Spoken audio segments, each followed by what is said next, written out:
Yo, what's going on everybody? Xanthos Vice here, and we are back with some more Trails in the Sky first chapter. I hope you guys are having a great day so far.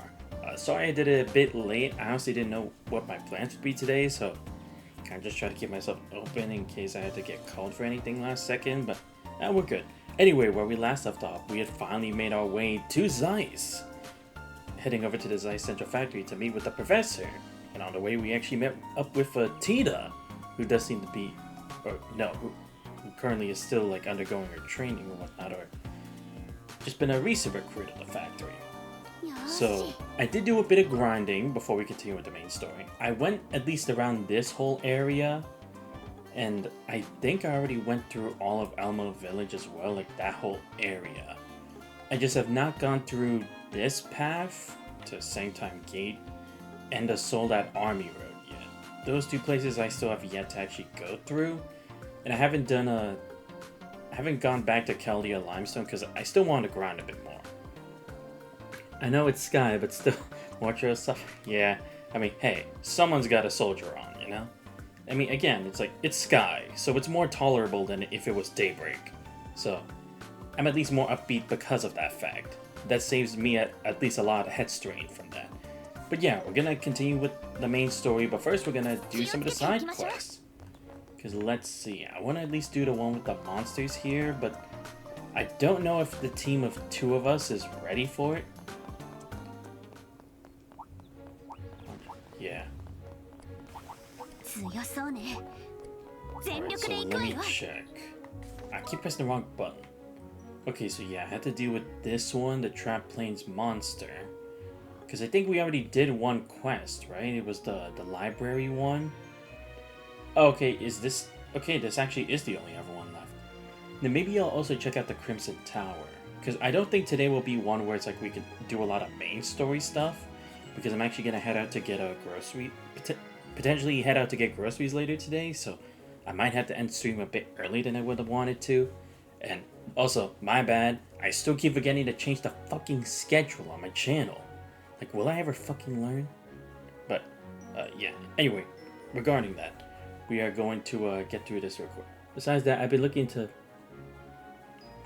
Really? Okay, that's something. Okay, let's just hope I'm actually ready. I have the bar charged to 5. We have 200 CP, full HP and EP, so... Let's hope I'm actually ready for this. That's a David... Really? I mean, I don't know anything about it, so... Okay, what should I do? Should I just do aerial? That way I hit all 3 of them.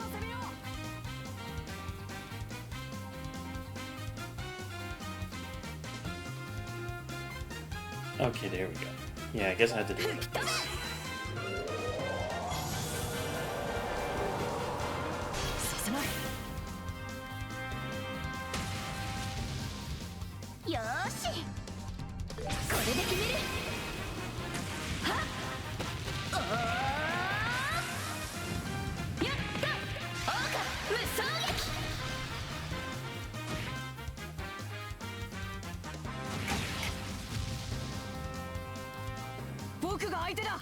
Okay, yeah, we probably should spread out. Oh my god, I can't even escape. Okay, never mind. Phew! I was about to say. It's about... Huh. Oh wow, okay. It's like they say, sometimes there are going to be interesting stories outside of like just the regular norm kind of modern stories. Alright, go with this for now. Crazy fact, you treat like a history book, a lot of it is surprisingly accurate. Really? Huh. Well then again, I guess most people do deter from it because like they think it's more focused and was it biased towards the religion aspect? So I can see why it's like there's potential to actually have a lot of very interesting details. Good to know.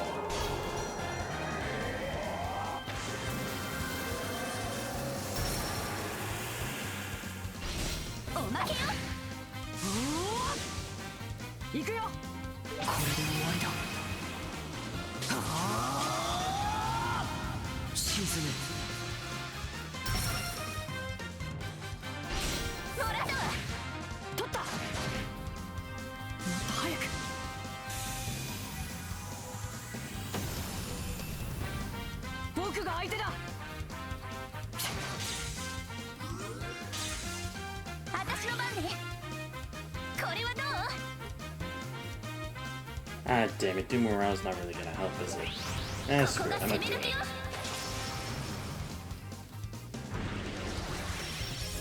Oh, you've gotta be fucking kidding me. Of course he gets the CP up. Oh, come on. That was not the time to miss. Got to heal Joshua, aren't I? Give me a second. Let me go with Tiro real quick. Better. We need to try like Babylonians, Moabites, Edomites, Syrians. Okay. To the degree that even. Really? Huh. I guess, yeah, now that you think about it, we don't really talk a lot about Egypt at all, really, do we? Like, aside from, like, just talk about, like, pharaohs and stuff, there isn't really much that's, like, they try to, like, focus on. Even in, like, classes where we talk about world history, at least from my recollection, it's not really as, like, emphasized on. Very interesting. Maybe that's why, because some people see, or like, they stipulate that it's kind of more focused on the religious aspect, and don't like try to give it a chance at the historical aspect. Maybe that's the case. In which case, I guess it is now.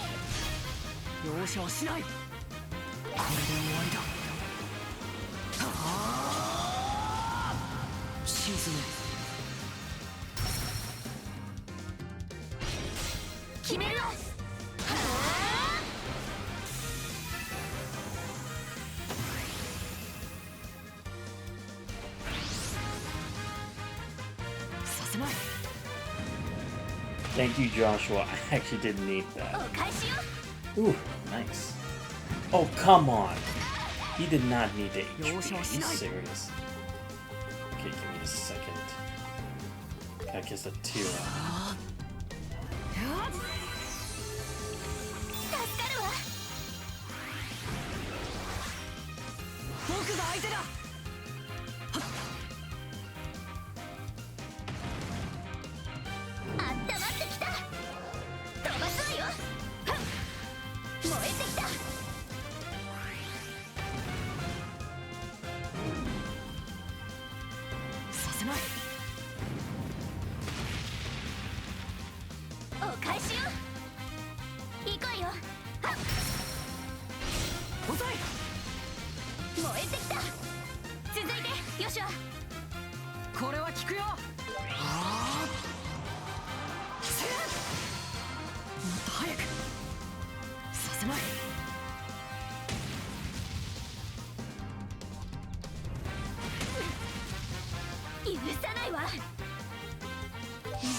Wow, that all cancel actually did work. Yeah.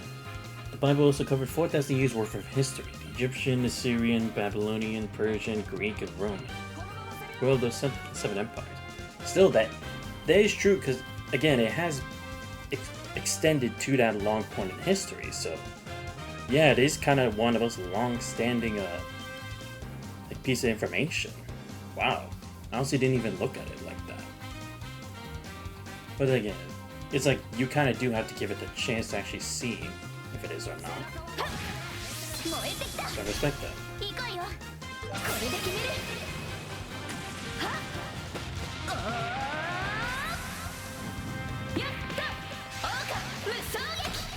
Is he 6 here? Yo, what's up, Dragasonic? Oh yeah, true, they're 6. What was the other one that you wrote earlier? Oh, but yeah, it is accidentally 6. I thought it... Yeah, I forgot one. There's some really good one. No, yeah, I only said 6. Okay, well, good. That boss battle wasn't nearly as bad as I thought it was gonna be. I honestly thought it was gonna be a pain in the ass, but yeah, it worked out. Alright, I'm just gonna head back to town. Because I honestly thought that was gonna take a while. Oh, wait. Go high speed real quick. I'll actually check out the Crimson Tower next. Because I kind of want to see if we're ready. I mean, to be fair, last time, it was still pretty difficult regardless of which team I took with me.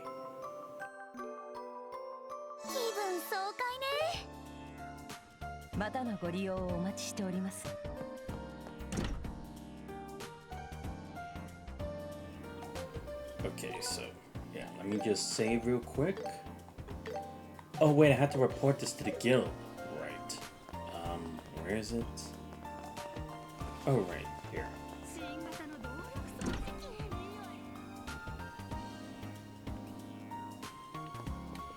Here we go. Oh, that was the only one I hadn't reported yet. Alright, not bad. Let's go check if there's anything else. Nope. Then again, we did just get here. Alright, before we continue, let us go head to the Crimson Tower. I'm gonna take a peek at how it is. Just to give it a little test. Might as well see what it's about this time. Ooh, 15 CP, that's pretty good.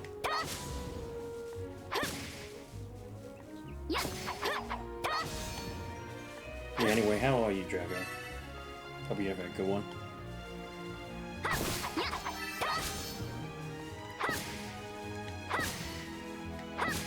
Oh, man, already almost at the end of October. That's crazy. I'm kind of still trying to figure out, like, what do I want to do as a Halloween stream? Because I've done that before, and I think the last time I did it was a... What was it? It was, Melty Blood type Lumina, right? So I don't know if I want to do that again, or do I want to do, Sonic Racing Crosswords? Or who knows, maybe I could even just do both and just make another miscellaneous stream like I did for my birthday stream. I guess there is always that option, I guess. I'm gonna have to think about it, because again, it's not gonna be like a part of like my training arcs or anything like that. It's just gonna be doing it for fun. But it is kind of unfortunate, right? Wait, sorry, Miss Gunn. It's going alright. These past 3 days my schedule has me off work, but I got a 10-hour shift. 10-hour shift? Damn. Like the most I do was like 7 hours, I think. Probably 8. But 10 hours. Fuck me. They better be giving you that paper.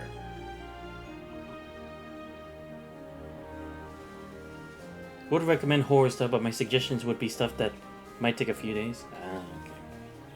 Let's see. But yeah, it kind of sucks because, again, I initially wanted to make time for Witch of the Holy Night or Devil May Cry. But there's just been so many games I haven't finished yet that I didn't make time for it. Fuck! Well, then again, I guess I can at least do it on November. May not be really for the spooky vibe, but at least new stuff that I can do, you know? Because again, I am also trying to do Ace Attorney at some point down the line, but with Doing Night Abyss coming out in a couple days, I gotta get ready for that too. So, yeah, just busy. It's usually 8 hours, but it's a retail schedule, so it's all over the place. Ah, I see, retail. Nah, I get it, yeah. Retail can be a bitch with scheduling sometimes, I remember. I feel you, man. Might be hard and confusing, but Fear and Hunger might be a nice horror game. Never heard of it. Well, again, probably won't do it like this Halloween, but maybe for like the next one or something. Let me put it on the list, because again, I have a huge list of games I still gotta play at some point. I'm not a big guy on horror games, but I can at least try every now and then. Okay, Fear and Hunger. Sorry about that, I had to write it on a sticky note again, because y'all know how forgetful I am. But yeah, hopefully I'll be able to play some many different games later on in the next month. Because we are getting pretty close to the end on East 9 Monster Nox. And Trails in the Sky, this is like the second to last arc anyway, so I think we can make good headway probably, if I'm lucky, halfway through the month? Maybe? If I do it at a good pace. Not to mention Digimon, I feel like I'm doing pretty well with my pacing. At least I think I am, I don't know. I have sometimes been all over the place with a couple 5-hour streams, but that's just because I'm so absorbed into it. Or I mean immersed in it. Oh, also Sodom and Gomorrah. It's never about...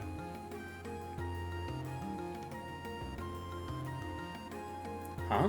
Wow, okay, I did something. Like I once had 6 straight days all to myself. I didn't have a shift right into 5 days off. It's a... Wow, okay. No, actually, I think my buddy George had the same thing. He was a guy from work before, a long time ago. Back when we worked in the same retail place. He'd have like so many days, and then it's like he had to take days off because it's like for scheduling purposes, and he's like, bro, it got him pretty winded, and that's why he left. How's Time Stranger treating you? It's really good, honestly. Like, don't get me wrong, it's like, I figured it was gonna have time travel, but I really like how they're going about it and like the relationships between like the digital world individually, the human world individually, and then when they cross paths. So it's done a really good job with that. Because, like I said, I used to watch the original Digimon Adventures, a bit of Digimon Adventures 2, and then I think Digimon Tamers was also one, but I don't remember if I finished it or not as a kid. But it's like the story goes real hard on this. Like it really like has much more impact than any of the other ones I had ever seen before. So I gotta give it to them. They are doing a hell of a good job right now. If they can push out more games like that in the future, Digimon has a future ahead of them. I'm not saying they could be the next Pokemon necessarily because they have more history behind them, but I can still say right now, it's a really great game. The only game that was worth it. Pokemon Z-A went about as expected. More angry they like the few mega evolutions behind limited time events. Oh, true. Dude, that's still crazy. Like, they put DLC for mega evolutions for half the price of the fucking game. Like, how the fuck can you do that? And it's like, you don't even get like a whole bunch of like new like gaming mechanics or maps or other cities or new gym leaders and stuff like that. It's like, no, you just get 2 or 3 different versions of Pokemon. That's about it. It's like, bro, what's the fucking point? And I've seen the new Mega Evolutions for Digimon, or the gigantic, whatever they call the growing big ones. Dude, it fucking sucks. Like, I saw for Alligator, dude, he had like a hard man, like construction worker helmet on, like just hanging by the back of his head, just not fully immersed in it. Then Weeping Bell just like ties its like tail around itself. It's like, what is this? Like seriously, where is the creativity? And Meganium, oh, don't get me started. Like, I guess she had the flower around her neck, but like that, it's like she basically has a neck brace on. What are you doing? Like, that's ridiculous. So I've been there for 2 years now, and I had almost 50 hours of paid time off saved up every year, schedule any day. Right, so. Wow, okay. Well, I mean, that's the benefit, I guess. But hey, like they say, the grind will pay off at some point. Yeah. Oh, you're fucked if you miss Delphox, Chestnut, and Greninja's Mega Evolutions. Oh, true. Delphox and Chestnut were the only ones who looked any good. Yeah, I remember. It's like, there were a few that were good, but a lot of them were just so ass and looked so lazy. It's like, really? Why is this even the direction you're going? If anything, they could have at least not tried to make more Mega Evolutions, and at least try to put more exploration on the map. Because I've seen a lot of videos, like, people trying to, like...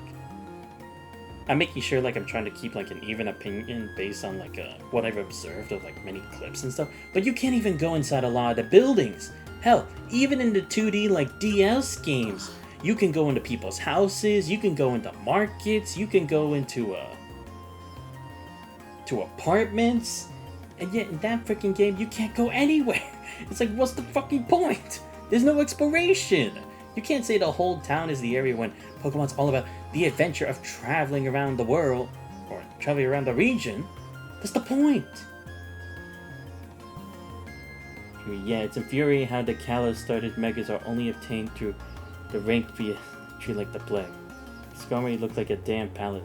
Yeah, it really did look like a freaking palette swap. I will agree to that. Like, seriously, if anything, I think Digimon or Pokemon should take a vacation. They need a vacation. Just stop making games for a while and put it into something else, you know? Or try to actually make a real long-term project instead of trying to drive on whatever hype you thought the Nintendo Switch 2 had. Which it didn't really, because Mario Kart World barely lasted over a month. Donkey Kong Country, it appeals to some audience because they keep forgetting that most of their standout games are Mario games. Not to say that Donkey Kong doesn't deserve any popularity, but it's like they forget who their market is. And then they mess up Pokemon, another face of Nintendo. Like, dude, you can't mess it up that badly. You can't. You've had this many options and you failed at almost all of them. That's crazy. And Blaziken, a favorite Mega of mine, is locked behind DLC.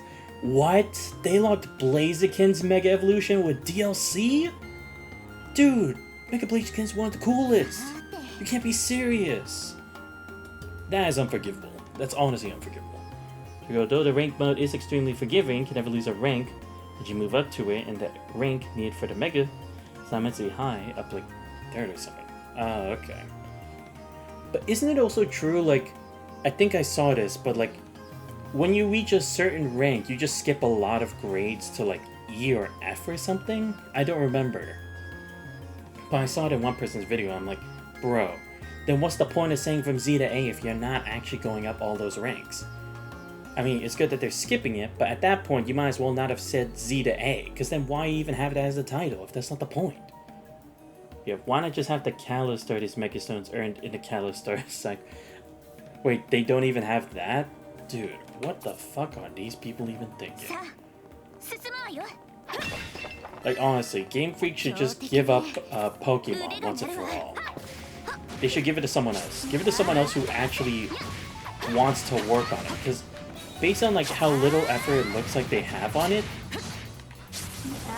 they should just not do it anymore, honestly. Everyone would feel better off if someone else took the reins, you know?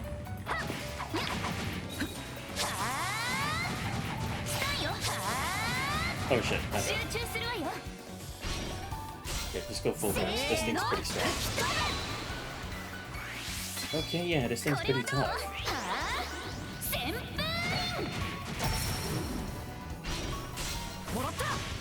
They also half-assed the Diamond and Pearl remix by having them basically just the 3D Diamond and Pearl with nothing else added, even stuff from Platinum.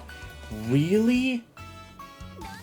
Yeah, because, I mean, I knew a brilliant Diamond and whatever Pearl, but it literally isn't anything different. Really? I mean, I was pondering whether to get it because I loved playing Diamond and Pearl. I thought it was like a whole new thing. But they didn't even put the Platinum stuff in there. You know how much more context, how much more amazing lore, how much more impact on the story it'd have by putting Platinum stuff in there? Even if it's not like the Giratina specifically, at least a lot of the other stuff that came from it, and the endgame stuff too, would have made up for it in spades. Like, really? That is actually sad. It's very sad.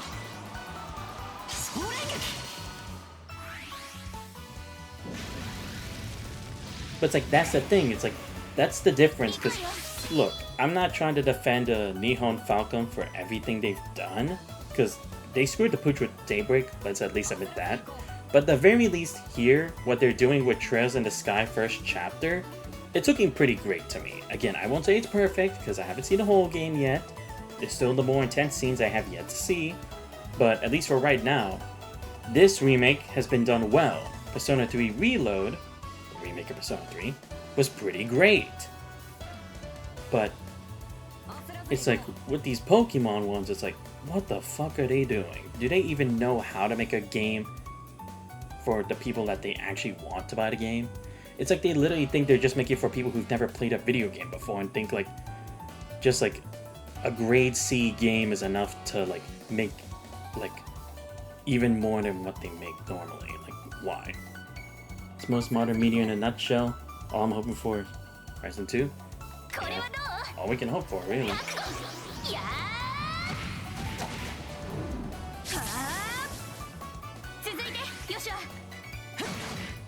Ah, damn, it wasn't enough. Oh, that's right. I forgot. That's a hot zone. Damn. I forgot that's how that works. Ow. Okay, let's go. Oh yeah, just the same thing, I guess.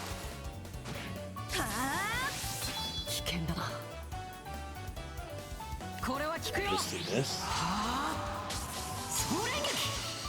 Oh, I missed? Are you serious?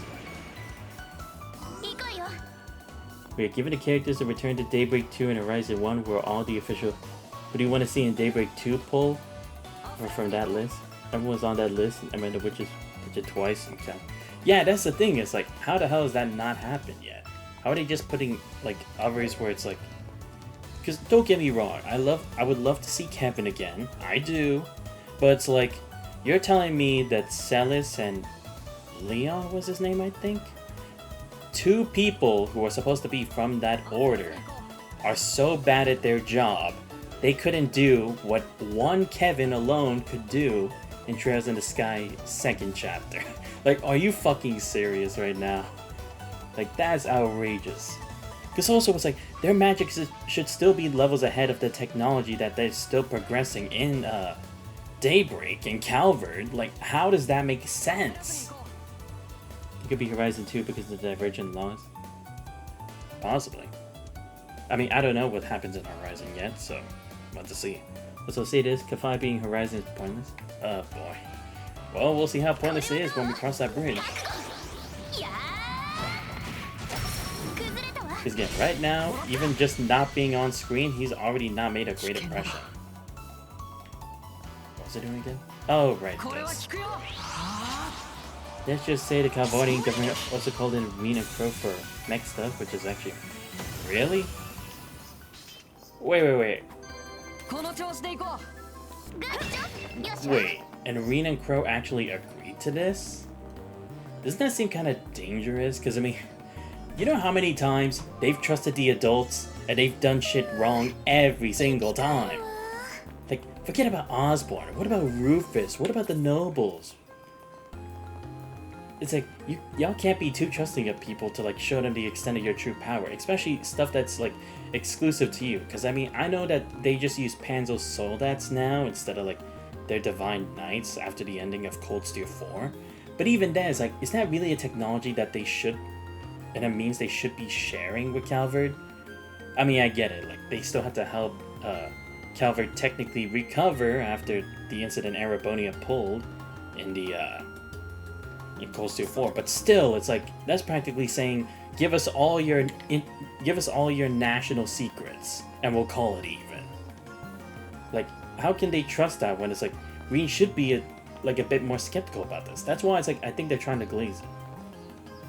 They're trying to glaze Van to be like, oh no, he would have seen that coming if it was him, right? But it's like, no, he wouldn't. Yeah. 1, Reen and Crow are adults. 2, it's called to help them test fight against their new mech. 3 is to save the world. Or what Schmelgarine said to Lloyd at the end of Reverie.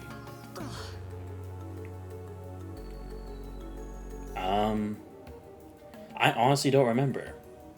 The problem is it's been so long since Reverie, I don't remember. I do remember the scene you're talking about, like, I can visually come up with it in my mind, but I don't remember. But I think I do remember it's like they were saying that we had to beware of something later. I think we were also warned specifically about Calvert, but I don't remember the specifics of it.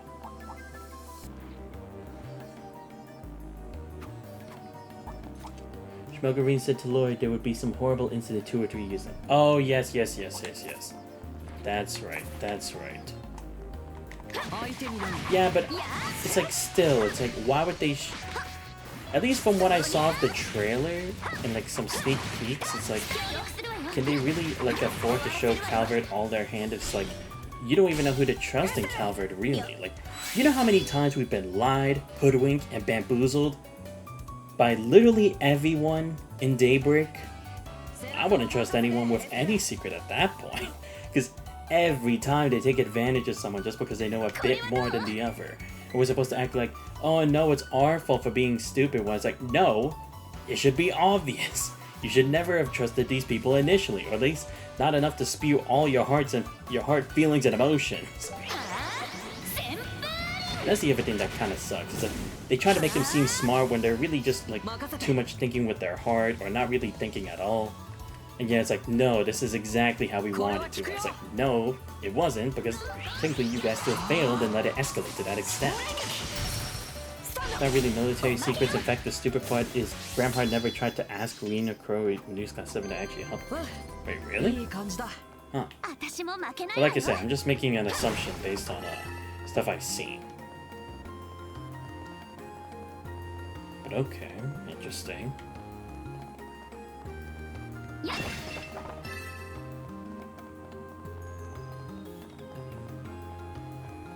Says to help them test a new mech Calvert made to see if it's worthy enough for fighting in space.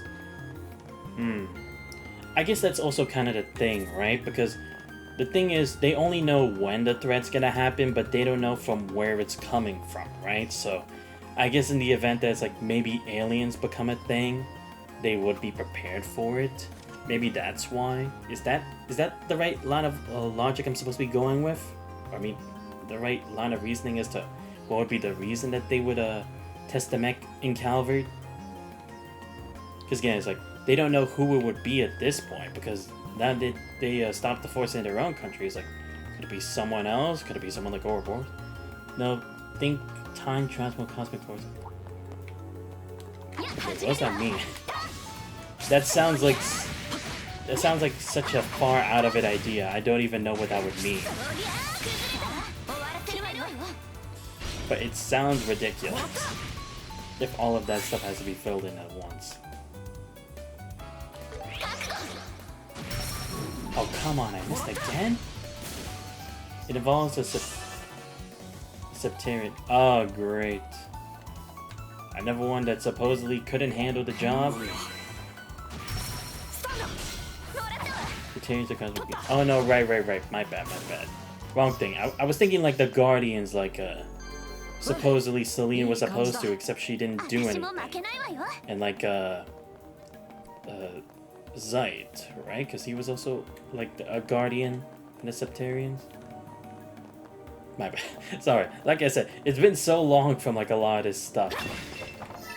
Number 3 is why I mentioned Kafai even being there is pointless, because if you're calling in Reen and Crow for testing, why not ask them to help fight the cosmic threat instead of sending in one person to fight it? That is true, because again, it's like, Reen at least has the current credibility and the fame and the accolades of being the Ashen Chevalier. And Crow, even though people don't remember him as like the Azure Knight, they would still know, like, as a member of Class 7, he's still pretty capable. And they have people like Toa over there to probably like give that amount of credit or credibility to him being a capable fighter. So that is kind of interesting when you think about it. Like, why wouldn't they ask them? Oh wait, did I save? Okay, I did. It's gonna be one of these guys again, isn't it? The one that blow up? I forgot, they always do the same enemy all the damn time. Seriously, when's it gonna be something different? Like, they always gotta have one of these, don't they?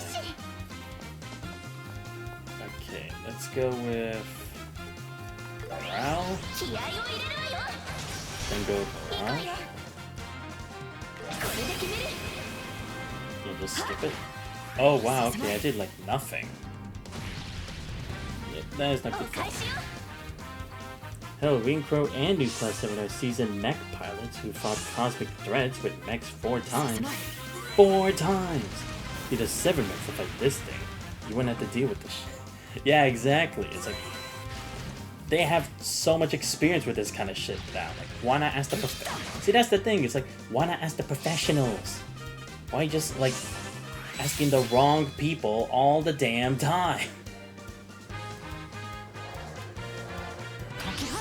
It's ridiculous. Ah, shit. This isn't gonna be right for them, is it?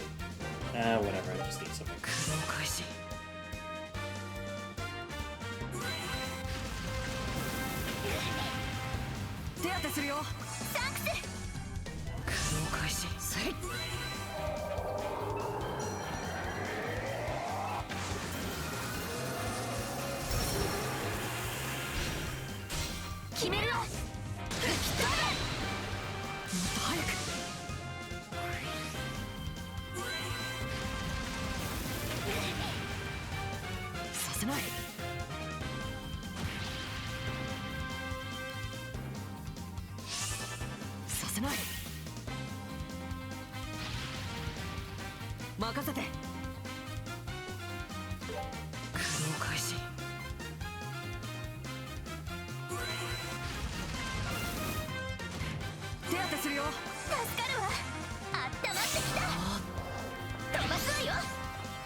Also,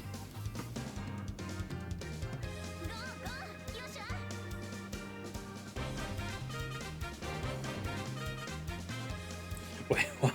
Oh my god, you can't be serious. Wait, don't spoil me anything else. I want to keep it a surprise.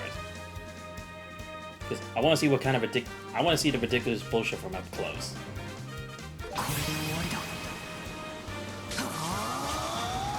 Okay, I think you get the point.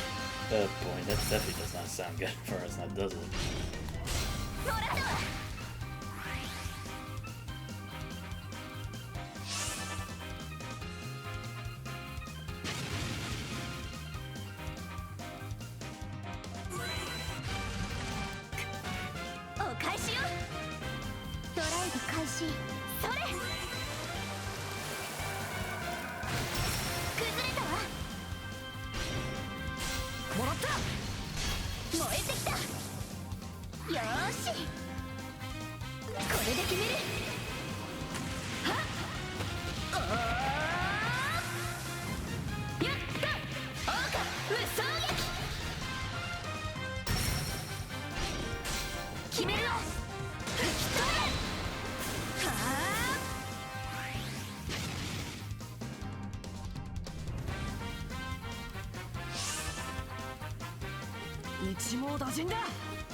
Okay, wait, what?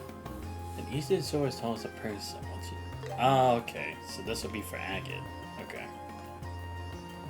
Well, that path's done then. Should I continue with this? I probably should at least advance the main story a bit, shouldn't I? Let me at least see where one of these other paths end up, and then I'll head back. Because again, I can't just be stuck on this forever. Holy shit, okay, yeah, maybe not this area. What? Oh my god, they act... Dude, why are there so many? Okay, retreating. But now I gotta check this path.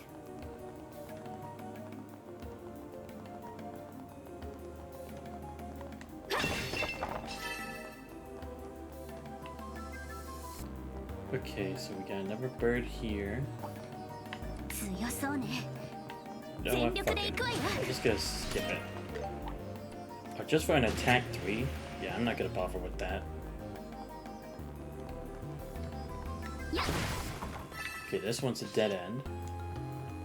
Okay, yeah, I'll just head back down then. Yeah, I'll save this for another time. Because I just want to at least check it out. So it's gonna take a while to get to the top floor. I am going the right path, right? Okay, no, wrong. Yeah, it was this one. Okay, good.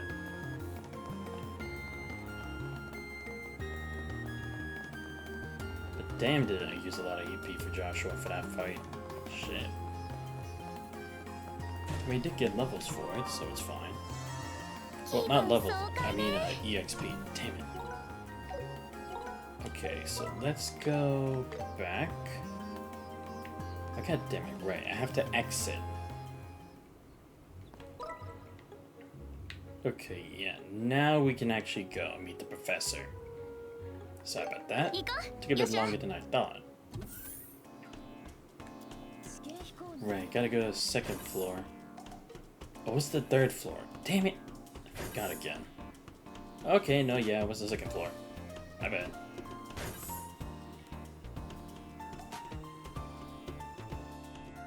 Yeah, 待っていたよ。エステル君とヨシュア君だね。That's right. It's very nice to meet you, Mr. Murdoch, sir. Thank you for taking the time to meet with us. いやいや、気にしないでくれたまえ。遊撃士協会には特にカシウスさんにはお世話になっているからね。I'll be honest, I was expecting Murdoch to have a bit of a deeper voice. I mean, it's not bad. そのお子さんたちとなれば歓迎しないわけにはいかないさ。What? Mr. Murdoch, you know our dad? 知り合いというか、カシウスさんは大の恩人だよ。この中央工房は大陸で最もオーブメント技術が進んでいる場所と言っても過言じゃない。当然、その技術をめぐっていろいろとトラブルが絶えなくてね。どうしても対応に困った時はロレント支部に連絡して彼に来ていただいていたんだ。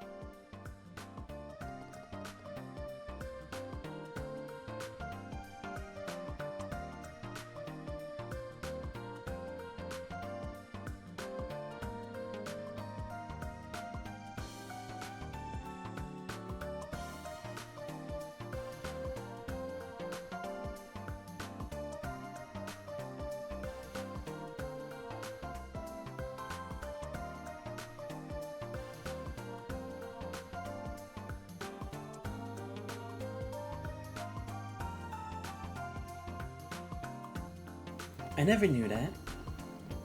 Now we know why he went on so many business trips. その恩人のお子さんたちがわざわざ訪ねてきてくれたんだ。喜んで相談に乗らせてもらうよ。Thanks, Mr. Murdoch. It's a long story, but just to explain the entire story regarding the Black Orbment. I see. So that's what's been going on. Mind if I take a look at that orbment? Oh, no. Here you go.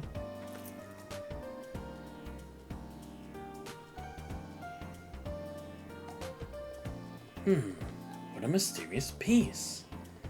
It was definitely created recently, but there's no caliber. Caliber? You mean the serial number carved on an orbment's frame? Yes, that's right. Orbments are supposed to have a serial number that indicates when and where they were manufactured. Not just the ones in Liberl, but orbments in other countries too. You know what I actually realized now that we see the black orbment look like this? Like in this game? It actually makes it look like a snake's eye, you know? Kind of like how, when looking at like a Gorgon / Medusa, you turn to stone, or like it would nullify everything. So it's like, isn't it kind of like that in the sense that it like halts all orbital energy, even though what it's really doing is absorbing it and sending it somewhere else? I honestly didn't even think of that. That's a very creative way of like how they try to artistically style the black orbment. If that is what they were going for anyway. A tradition that dates back to the invention of orbments 50 years ago. I didn't know that.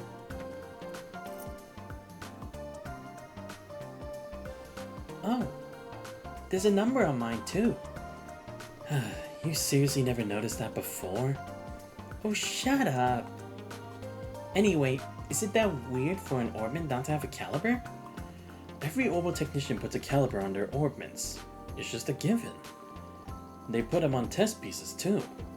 Which means this orbment may have been created with sinister intentions. Sinister intentions? Well, we won't know until we take a peek inside it.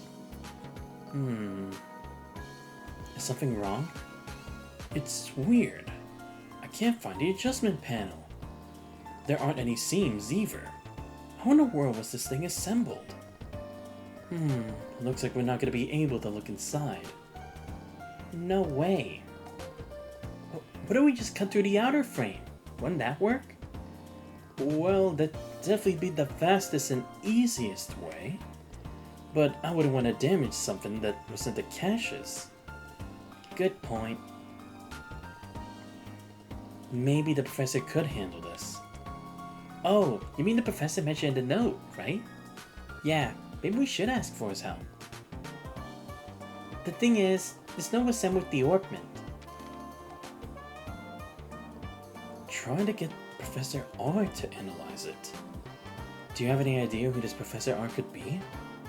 Well, the only professor with the initial R who also knows Mr. Cassius is Professor Russell. I figured as much. Who's Professor Russell? And wait, you know him, Joshua? Well, I don't know him personally or anything. He's famous for being the man who brought orbital technology to Liberl. Oh, you know your stuff, huh? The person who invented orbments was Professor Epstein. Professor Russell was one of his apprentices. He brought orbital technology to Liberl 40 years ago.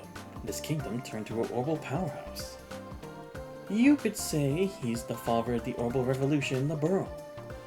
Whoa, sounds pretty incredible. That is some surprising connections, huh?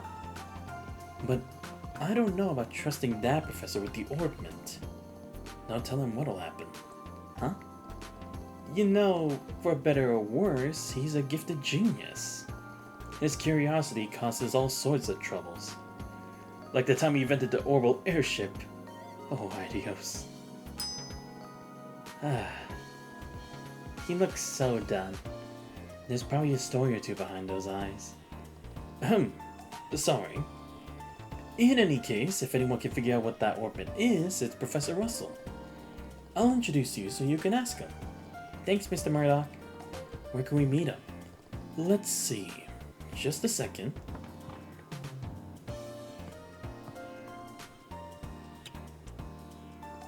Hello? Ah, glad you're there. I was hoping to get a hold of you.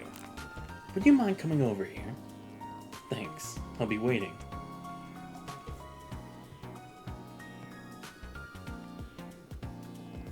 Did you just call Professor Russell? No, of course not. Professor Russell has a personal workshop in the city. He's got the latest technology, so he's usually there doing research. Wow, that totally sounds like a genius, Professor. Wait a minute, then who did you call? The professor's granddaughter works here, so I called her. I figured that little one could take you to the professor's place. Little one?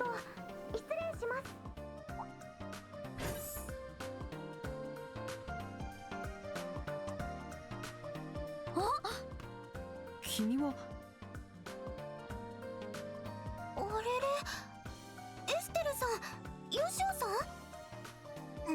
だ。ひょっとして顔見知りかね？知り合ったばかりだけどね。それじゃあ彼女が博士のお孫さんなんですね。うん、その通りだ。ティータ君、こちらのエステル君たちが博士に相談があるそうなんだ。家まで案内してもらえるかね？おじいちゃんに。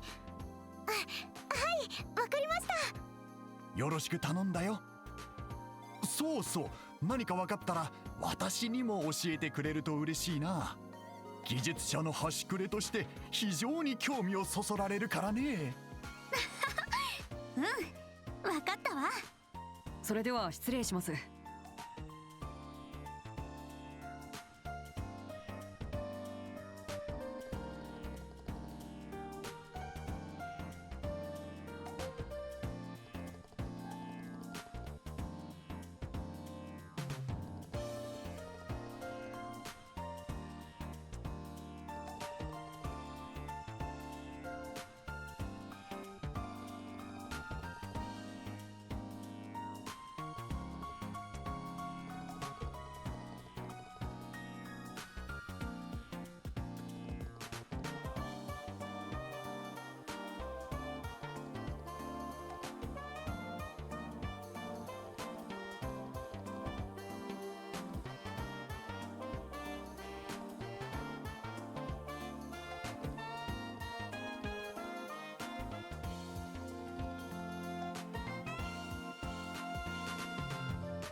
それにしてもすごいね。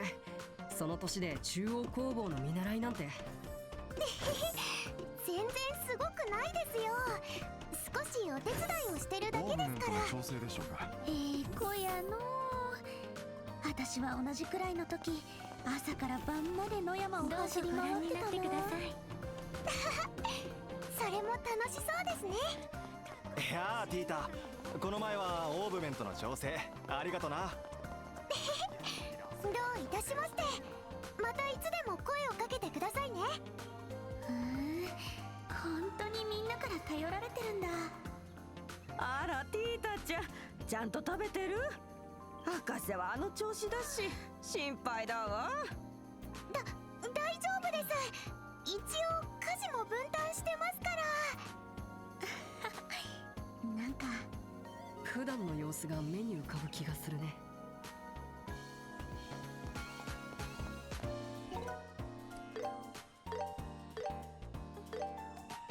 Alright, I forget. Did he, like, trap his front door? I think that is what happened before. I could be wrong. Never mind.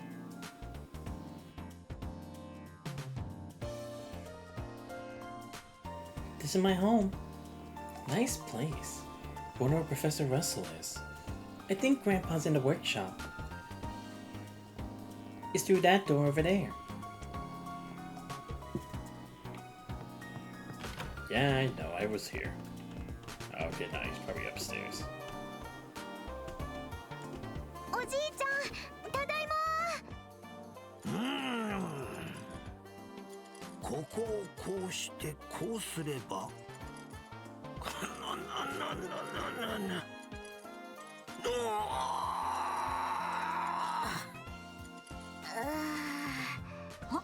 その人ね。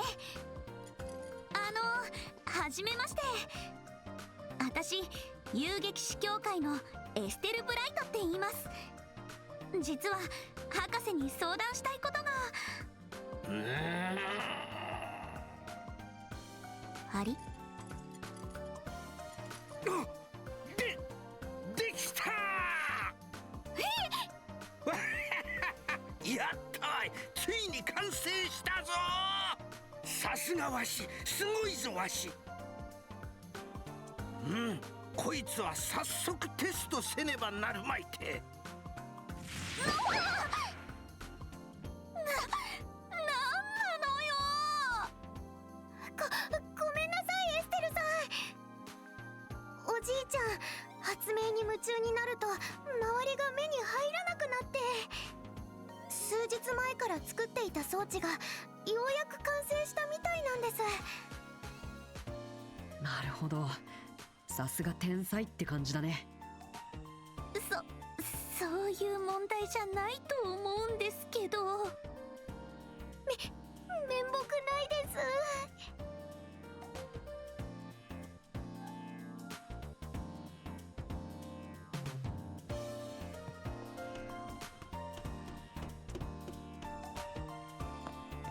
おじいちゃん、このお姉ちゃんたちが相談したいことがあって。おお、ティータ、いいところに戻ってきたの。今からテストをするからデータ収集を手伝ってくれ。でも今度の発明は生体感知器を無効にするオーブメントじゃ。特殊な動力場を発生してスキャンをごまかすわけじゃな。本当も本当、かけねなしの新発明じゃ。ほれほれ、いいから起動テストの手伝いをせい。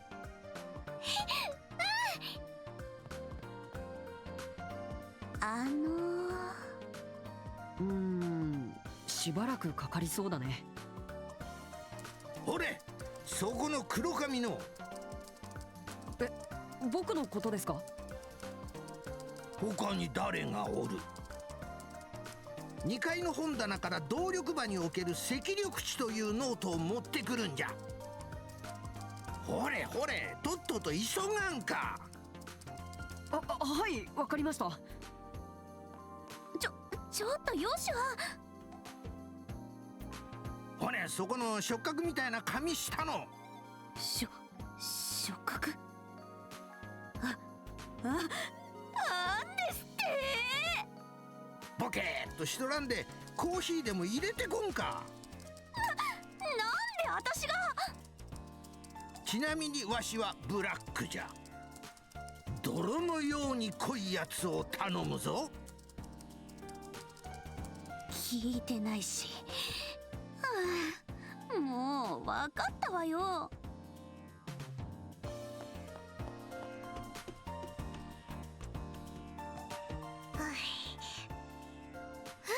バッチリ。おじいちゃん、こっちの設定は終わったよ。お、さすが早いな。あれ？そういえばエステルさんたちは？誰じゃそれ。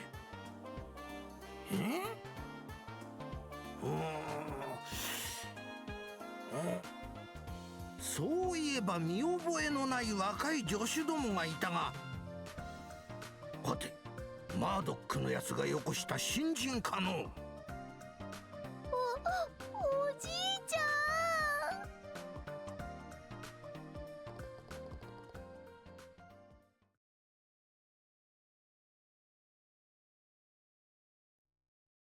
ん。And so his son Joshua ended up assisting Professor Russell with his experiment. By the time it finished, the sun had already started to set. すまんすまん。すっかりお前さんたちを中央工房の新人かと思ってな。いつものノリでこき使ってしまったんじゃ。たく、笑い事じゃないわよ。コーヒーだけじゃなくて散々手伝いをさせてさ。まあまあ、貴重な経験をさせてもらったと思えばいいじゃない。新型オーブメントの起動実験なんてめったにあるもんじゃないんだし。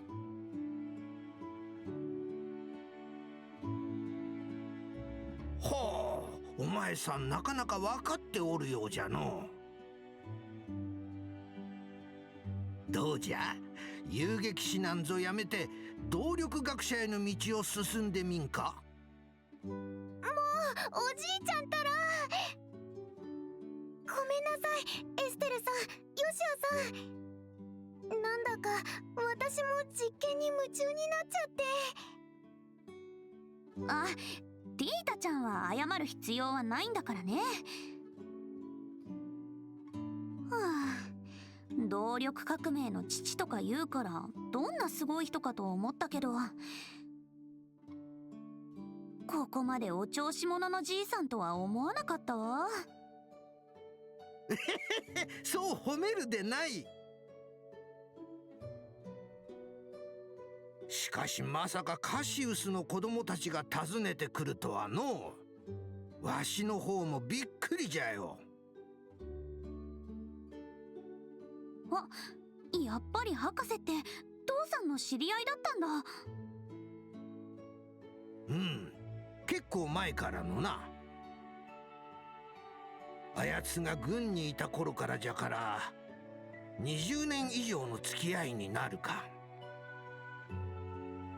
私もカシウスさんと会ったことがありますよ。おひげの立派なおじさんですよね。立派というかうさんくさいというか。でもそういうことならあれを預けても良さそうね。そうだね、問題ないと思うよ。なんじゃ、何かあるのか。そういえばお前さんたちわしに相談があるそうじゃな。実はね。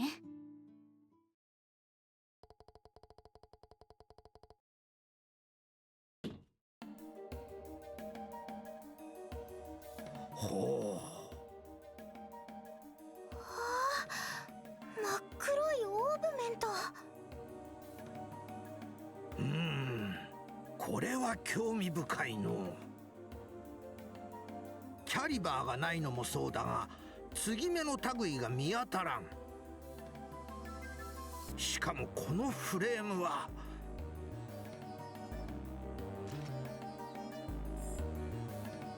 何してんの？特殊合金製のカッター。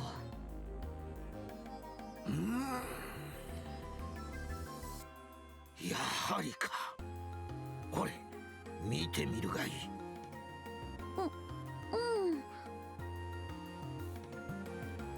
あれ？傷一つついてない。どうやらこのフレームはわしが知っているどんな金属よりも硬い素材でできているようじゃ。切断して中を調べるのはかなり難しいかもしれんな。そんなにとんでもない代物なんだ。切断するのが難しいとなると困ったことになりましたね。まあフレームの切断は時間をかければできるじゃろう。しかしその前に測定装置にかけてみるべきかもしれんな。測定装置？さっきの実験でも使ったあの大きな装置のことですよ。動力波の動きをリアルタイムに測定するための装置なんです。よくわかんないけど、その装置を使うとどうなるわけ？簡単に言うとこのオーブメントがどんな働きをするのかがわかるんじゃ。もっとも動力波の動きだけではあくまで推定の範囲内にとどまるがな。それでも重要な手がかりは得られる可能性が高そうですね。それじゃあ早速。でもおじいちゃん、そろそろご飯の時間だよ。エステルさんたちもよかったら食べてってください。あんまり自信はないですけど。それじゃあ遠慮なく。よかったら僕たちも手伝うよ。よし、それじゃあこうしよう。食事の支度が済むまでわしの方はちょっとだけ。ダメ、私だって見たいんだもん。抜け駆けはなしなんだから。ケチ。なんていうかこの二人血は争えないってやつだね。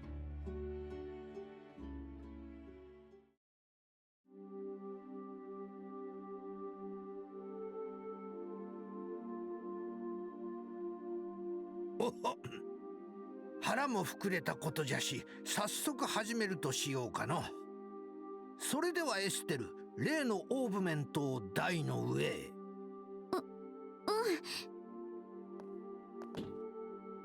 これでいいの？ご苦労。ティータやそちらの用意はどうじゃ？バッチリだよ。よろしい。それでは黒の動力機の動力波測定実験を開始する。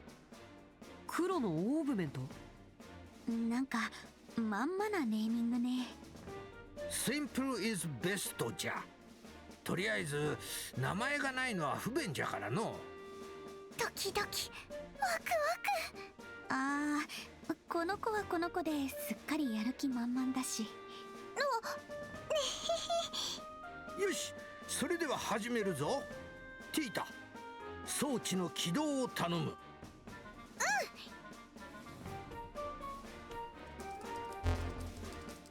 出力を 45% に固定。各種測定器のスタンバイ開始。了解。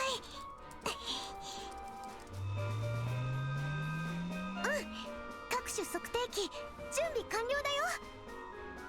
さてここからが本番じゃ。入出力が見当たらない以上、中の結晶回路に動力波をぶつけて反応を探るしかないわけじゃが、そこでこの測定装置の進化が発揮されるというわけじゃ。ノリノリね。ポチッとな。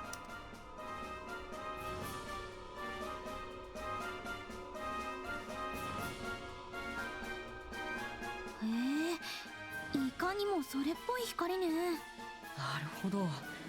ああやって結晶回路に負荷をかけるのか。よしよし。ティータや測定器の反応はどうじゃ？なんだか変かも。なぬ？タコメーターの針がブルブル震えちゃって、ぐるぐる回り始めたよ。なんじゃと？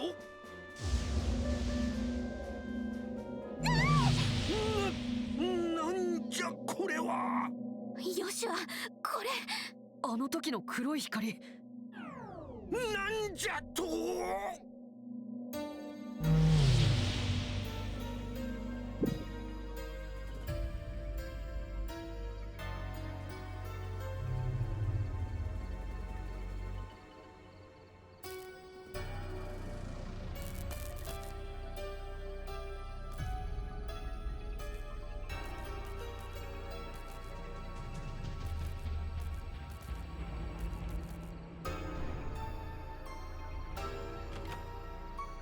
明かりが消えてる。何が起きたんだ？どうなってるの？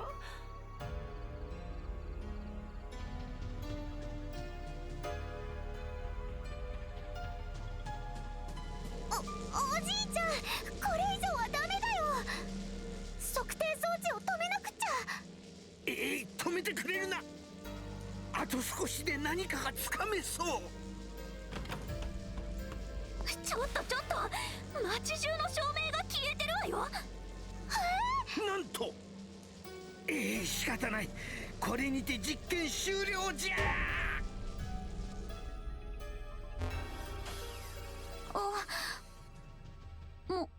元に戻った。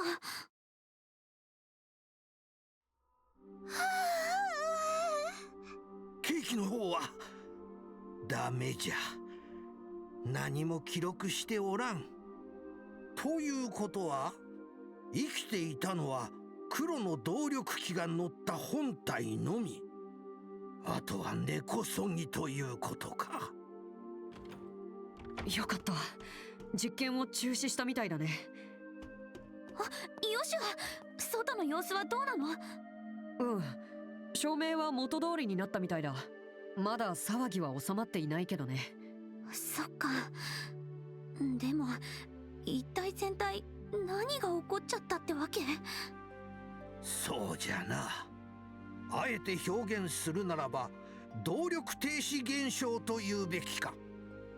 動力停止現象？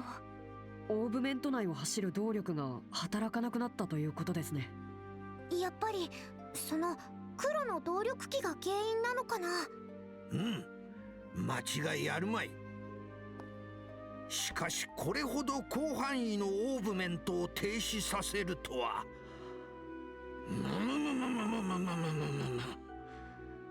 こいつは予想以上の代物じゃぞ。面白い。すこぶる面白いわい。面白がってる場合じゃないと思うんですけど。博士。おお、マードック、いいところに来たじゃないか。いいところじゃありません。毎回新発明のたびにとんでもない騒ぎを起こして街中の照明を消すなんて、今度は何をやったんですか。知ってえな。今回はわしは無関係じゃぞ。そこに置いてある黒の動力機の仕業じゃ。それは例の。なるほど、それが原因ならこの異常事態もうなずける。だからといってあんたが無関係ということがあるか。Yeah, I was gonna say, it's like, doesn't that still technically involve him because he like max out the output to allow that to happen to a widespread area? バレたか。なんかやたらと息が合ってるわね。 They're perfect for each other. いつもこんな感じなんだ。恥ずかしながら。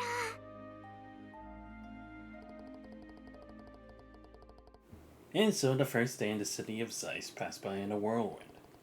It was late at night, so Estelle and Joshua decided to stay at Russell's home and workshop. See, I'm glad we got to have that, like, kind of, like, serious moment with that, like, actually seeing the whole backlash of the entire city. That was pretty cool. Another plus they get for the remake. Anyway. Man, yesterday was such a busy day. The city was already full of surprises, but then that whole blackout thing happened. I know, right? But that black orbment, it seems like it might be much more trouble than we expected. That is also the interesting thing, right? Because like we know Novartis made it, but it's like considering the geniuses, like one of the three main geniuses, who was under the tutelage of Professor Epstein. It's like it takes them this long just to analyze what it does and stuff. Yet Novartis was able to create it. So it was like, who exactly is Professor Novartis? Like, why is his technology so much more advanced than everyone else? And like, how he ended up being in charge of like the factories, you know? I will be interested if we ever get to learn of that later on, because we have not really got any like details really about him. We just know that like he gets himself involved in a lot of stuff, but nothing about like how that came to be. Wonder if we'll ever get that. I mean, probably not, but I would hope so. I'd actually love to learn more about Novartis, just as we don't know about Anguis number 1, I think, as well. If I'm remembering, or was it Anguis number 2? I honestly don't remember. It's been a while since I checked up that stuff. Because also it's like, how the heck did they steal that from Novartis before it was supposed to be sent to their intended target too? Since we already know it's supposed to go who it's supposed to go to. Yeah. Since the experiment failed, I wonder what the professor will do now. Good morning, Mr. Stella and Mr. Joshua. Morning, Tita. Good morning. We sure didn't go through a lot yesterday, didn't we? You can say that again. Did you two sleep well? Yep, slept like a baby. So is the professor already up? Oh, Grandpa already left for the central factory early this morning. He yelled, "I'll uncover the secrets of the Black Orbment if it's the last thing I do," as he left. What? He still hasn't learned his lesson after Mr. Murdoch's lecture? I'm grateful that he's looking into the orbit we brought, but I'm starting to feel bad about it. Please don't worry about it. Grandpa's doing all this because he wants to. I'm going to the Central Factory myself after breakfast. What about you two? Yeah, we'll tag along. I want to know what that orbit is too. Yeah, and hopefully we can help out. Left the soup on the stove. breakfast will be ready soon, so please wait just a little bit longer.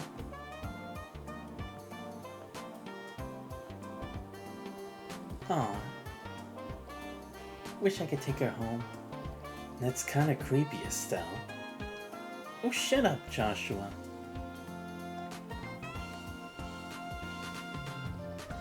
Alrighty, now that we got that yummy breakfast under our belts, time to head for the central factory. Maybe we should jump in at the guild first, though. We might want to report yesterday's blackout just to be on the safe side. Yeah, there's that too. Hey Tita, you don't mind if we take a quick detour, right? Sure, no problem. 昨べは動力が止まって大騒ぎだったけど、町の人たちは大丈夫だったかな。確かに心配です。短い間だったとはいえ、少し見て回ってもいいかもね。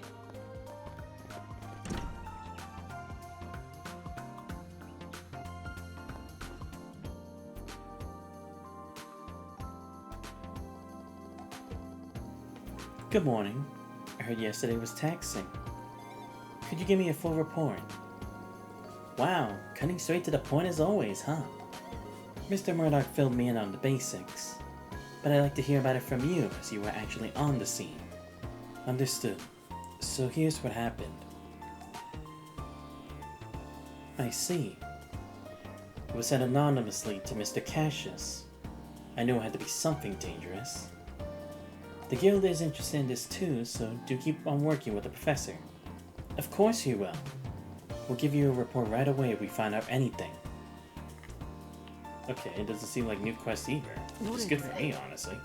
If I remember, I'm supposed to get quests after for like dealing with the aftermath of the Obo shutdown.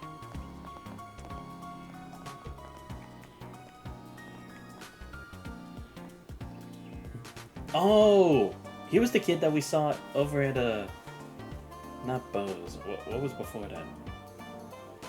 Yeah, back at the first place. Roland, right? Now I remember. It really has been a while, Carl. Huh? Who? It's Carl. You know, the boy who was looking for a quartz fragment back in Roland. It was a long time ago, but we helped him find it, remember? Yeah, there we go. You going back to the Calvary Republic today? Nah, we're going to the central factory first. We sold some stuff in Grand Zone. So Mom's gonna use the mirror we earned to get some ornaments. I guess she's finally figured out what things actually have value. It's progress. Uh-huh. Just as pretentious as you were in Roland, aren't ya? Am I though? I only said the obvious. Anyway, aren't these moving stairs awesome? I could watch them forever.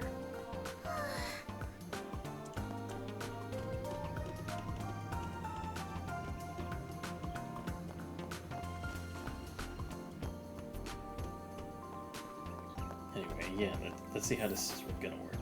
If I remember, Professor Russell's, or the lab he mainly works at, is on the 3rd floor, right?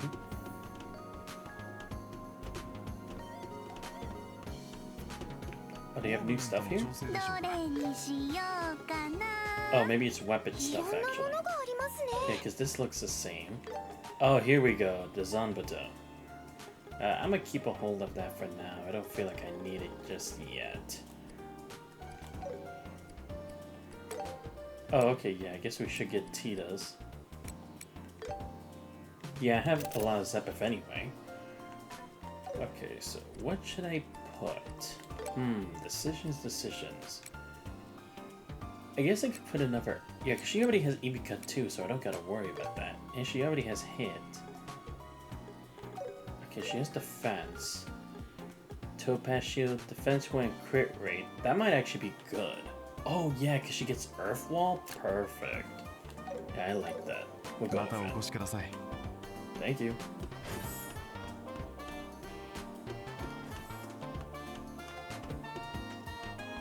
Oh right, 3rd floor. My bad. Yeah, there we go. See, I knew what I was doing. I knew it was the 3rd floor. He looks so downtrodden. Another failure. Hi, Grandpa. We're here to help. Tita. And, oh, you two came too. We're kind of curious. So what are you up to now? As you can see, I'm attempting to cut through the frame of the black orbit with this machine, a power saw. It's proven to be quite the challenge. How exactly? Seeing is believing. And... what, does it actually break the saw? Whoa, what's that?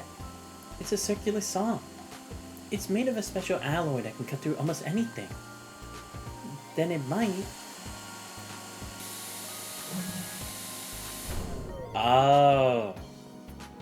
Oh yeah, true, because like anything that happens to it, it'll just sense it.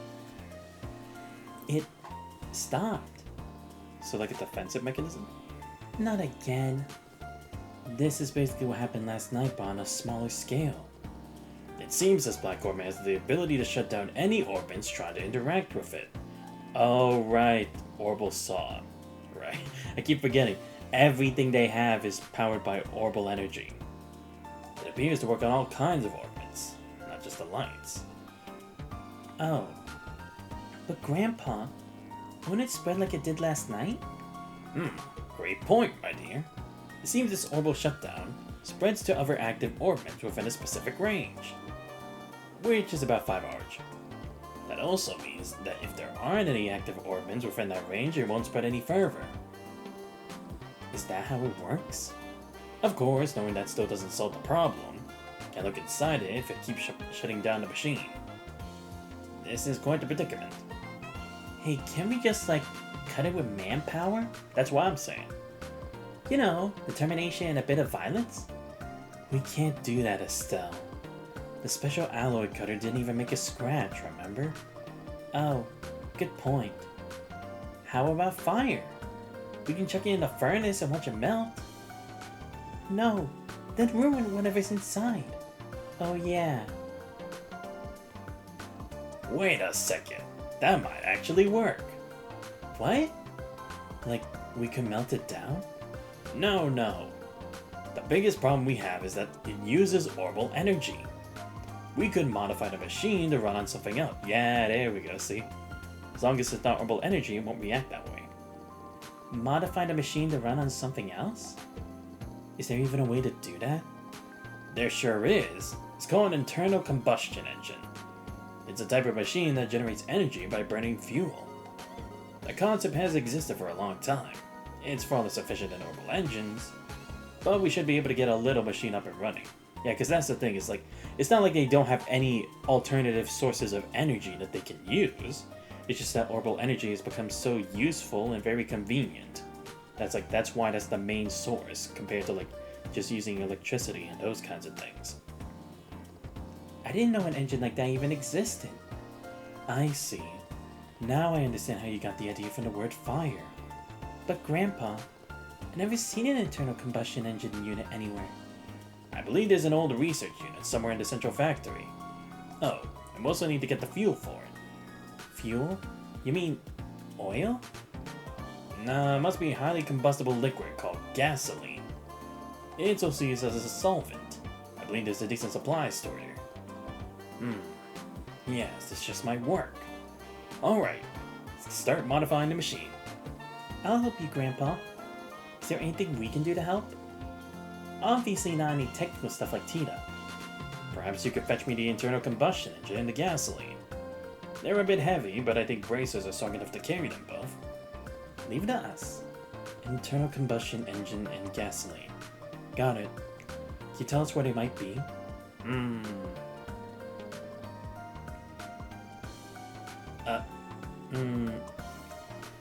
Did you forget where they are? Afraid so. Oh, come on. Mrs. Stell? The operations room might have info on where to find them. Operations room? It's the room on the 5th floor. Robot calculator's in there. All the information about the central factory is recorded there, so you should be able to find where the engine and gasoline are. I never knew a place like that existed. Okay then, we're counting on you. Really now? Okay, fine. Let's just go to the operations room already. Alright, come on. It's on the 5th floor.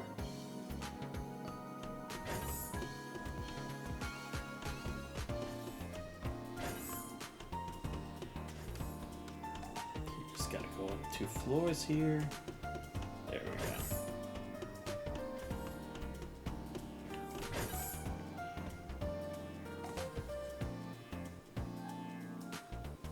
Right, this room.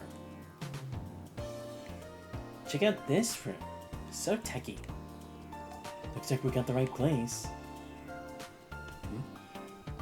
Oh, hello? I don't recognize you two. Do you need something from the operations room? I'm Travis, by the way, the technical supervisor here.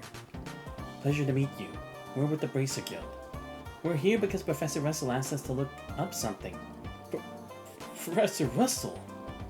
Oh no, not again. Don't tell me he's gotten into trouble again. Again? Man, no one here trusts that old dude, huh? Well, he's undeniably a genius. After all, he did invent the Capel system. But he's also one endless headache. That was granddaughter Tita. She's a hardworking sweetheart. Say no more. We get it. But don't worry, it's not such a big deal this time. We'd just like to know where a few supplies are stored here in the central factory. Phew. That's all? Yeah, that's easy. Alright, let me show you how to use the computer. The cylindrical device here is the orbital calculator, the Capel. Orbital calculators are everywhere nowadays. They've been used for things like airship navigation controls. The Capel is currently the world's fastest information processor and has incredible versatility. It can handle everything from structural integrity calculations to information searches. And so, to look up something, you first switch the panel here to search mode. This sends an orbital signal through the wiring and accesses the memory orbment. Memory orbments contain large amounts of cores that can manage light-based information. That way, you can easily pull up any information you want. Easy peasy. Does that make sense so far? Yep. Yep, totally. Wow, Estelle. Impressive. Such an advanced technology that I'm struggling to follow along. Okay, I lied. My bad. I'm completely clueless. Well, you don't have to memorize how the mechanism functions. I'll switch the mode so you can try to using the panel yourself. You should get the hang of it soon.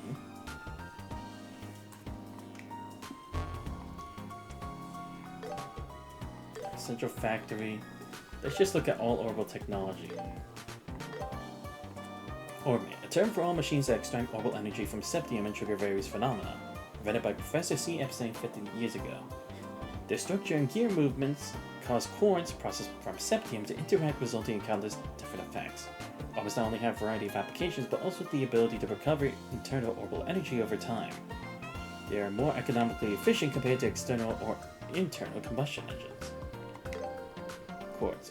Crystal quartz refined and processed from fragments of septium, or ZeBev, serves as an energy source while also functioning as a device that induces various phenomena. However, it does not exhibit its effects unless it's set within an orbit. Septium, a group of 7 types of precious stones found across the continent, highly valued as gems and symbols of mystery, is the invention of technology to process fragments of septium, ZeBev, into quartz. The value of septium resources among the nations has significantly increased.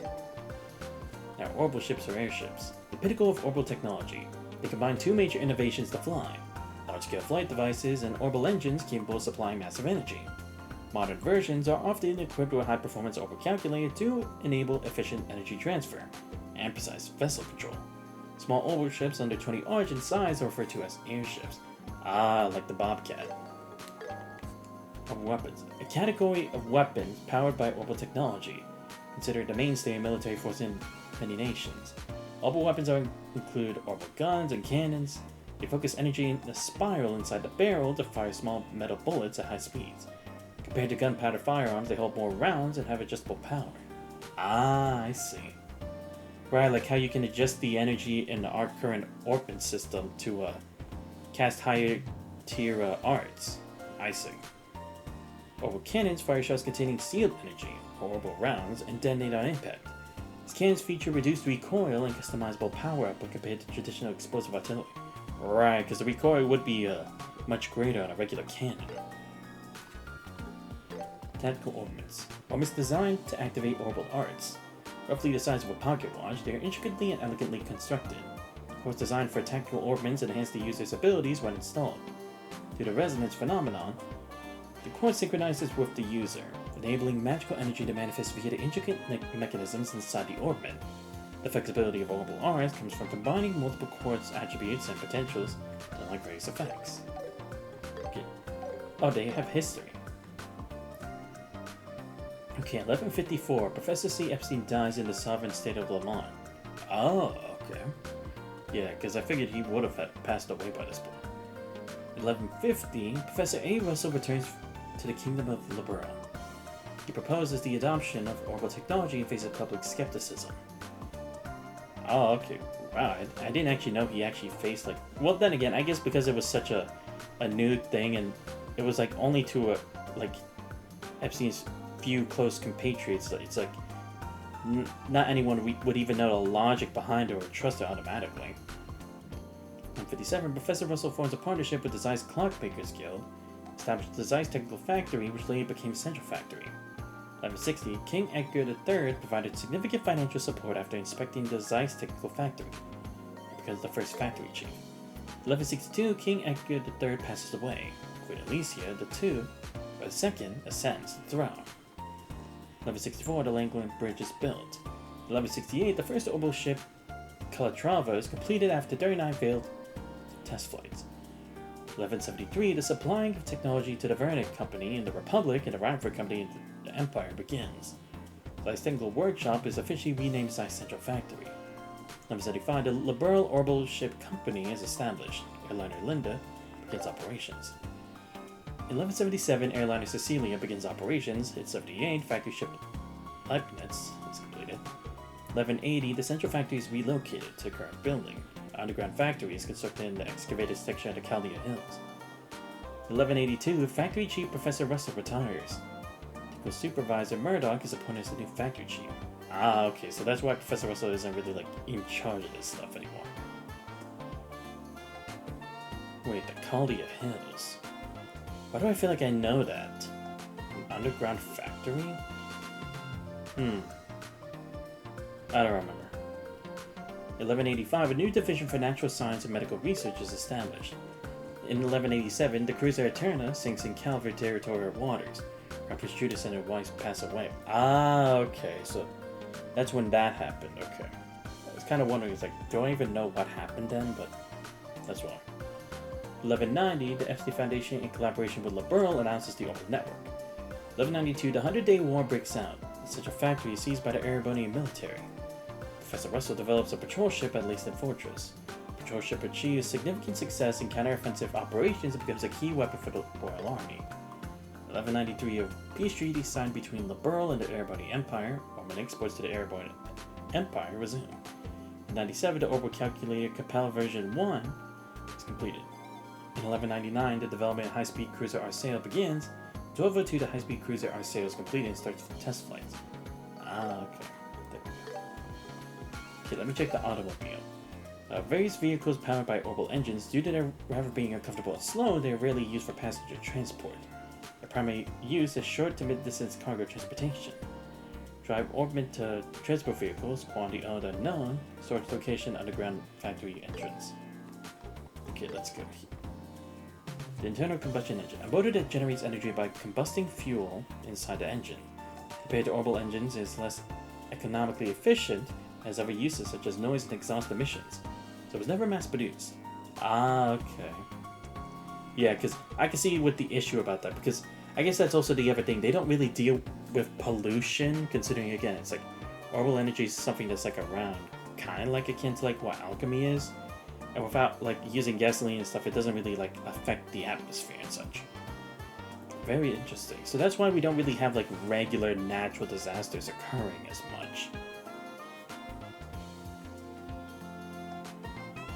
Okay, I have to ask Gustav, the maintenance chief.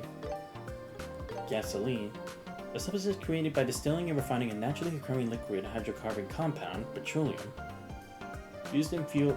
As fuel in internal combustion engines or as an industrial solvent, 20 medium tanks in the orbital production factory. Okay. Seems like you found what you were looking for. Wow! This seems like a magic treasure chest. The orbital calculator is far more advanced than I could have imagined. I heard Professor Epstein, Professor Russell's mentor, was the one who originally came up with the idea. But only Professor Russell could have actually brought it to fruition.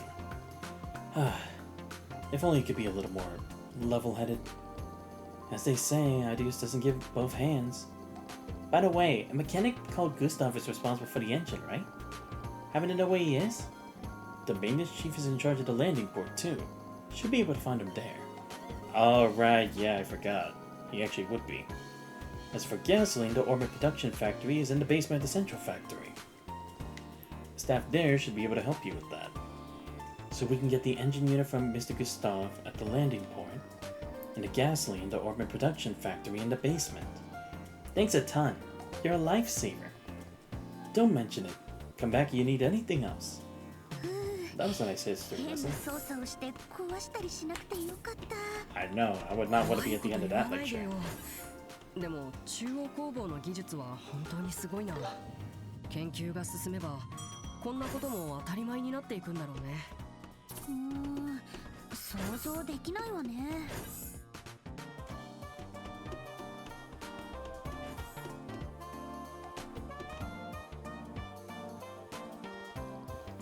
Can I ask you something? What's up? You explained that Professor Russell wanted to bring gasoline. Gasoline, huh? I think we had a few tanks in the back of storage. Let me take a quick call. Spay, I got a favor to ask. We still got some gasoline from Calvert, don't we? Right. Pour some into a can and send it over, yeah? Make sure the can's small enough to carry. Thanks. I owe you one. Alright, just hang tight. Let's send it over right now. Send it over? Ah, the conveyor belt. Whoa. It's here.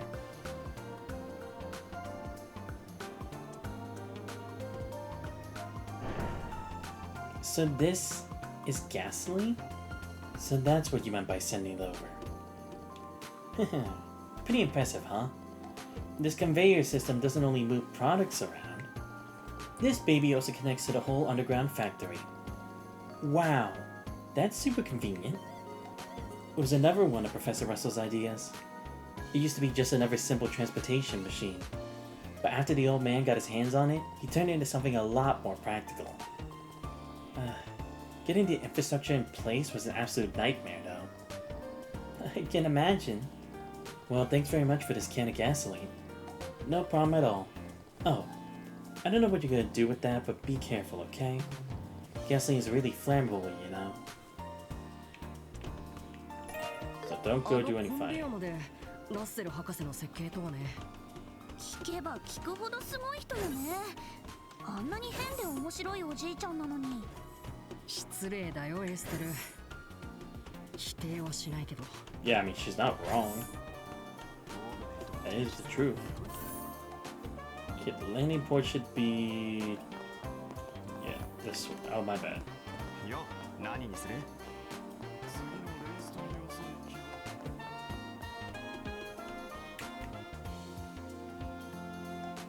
Hey, looking to take an airship?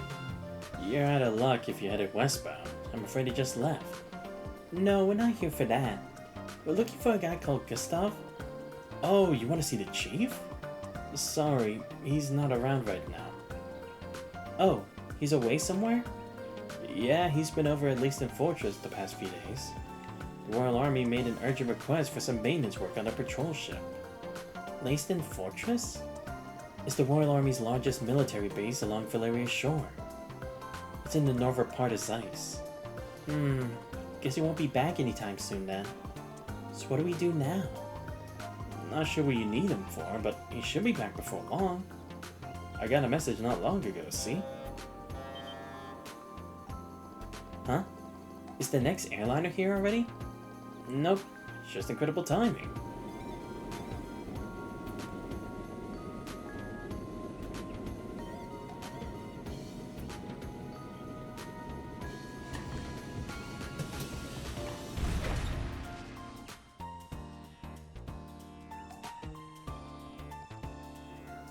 It's an orange airliner.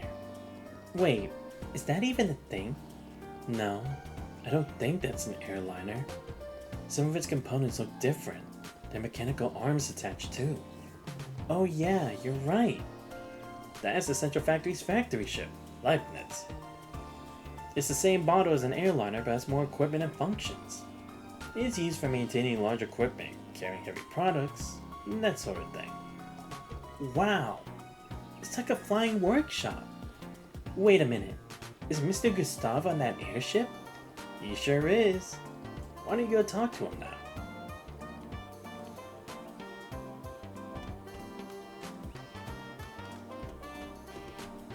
Alright, let's see, go down here.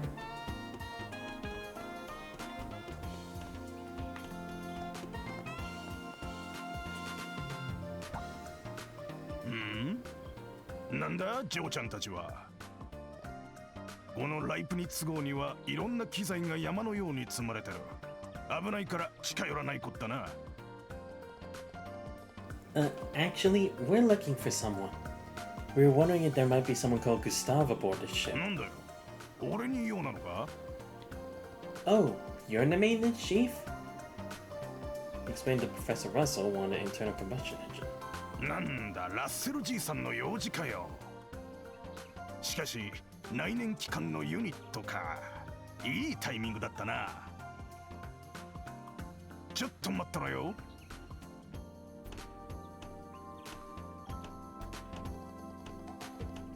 You don't think he has one on the ship? Yeah, looks like it. 俺、重いから気ぃつけな。Whoa, you're right about it being heavy, but I can totally handle it. 娘っ子のくせになかなか気合い入ってんじゃねえか。気に入ったぜ。Thanks, I guess. しかし、それにしても面白い偶然もあったもんだぜ。軍から返してもらった直後にじいさんが持っていくとはな。Ah, okay. What? You got it from the army? いやな、そのサンプル、しばらく王国軍に貸してたんだ。何かの研究に使うとかでな。Ah, I see. Right, so then they could probably have their own without always having to ask the factory, probably, right? で、今日になってやっと返してきやがったわけさ。Huh. That sure is a strange coincidence. Yeah, Joshua was like, it's gotta play into something. Why would they need that many? What would they need that information for, right? Get a bad feeling it's got something else tied to it. But I don't remember what it was, so I'm honestly kind of clueless on that. Something wrong? Oh, it's nothing. Well, since we got what we were looking for, should we get moving back to the professor's place? Yep, sure thing. Thanks a lot, Mr. Gustav. じいさんによろしくな。工房船って中はどうなってるんだろう。見学とかしてみたいかも。関係者以外はさすがに難しいだろうね。Ah, 機密とかもありそうだし。oh well. 残念ね。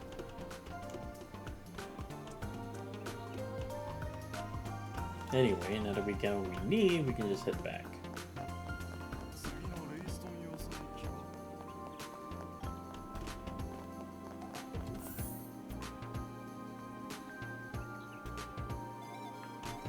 So it won't take me down long now. Right, third floor.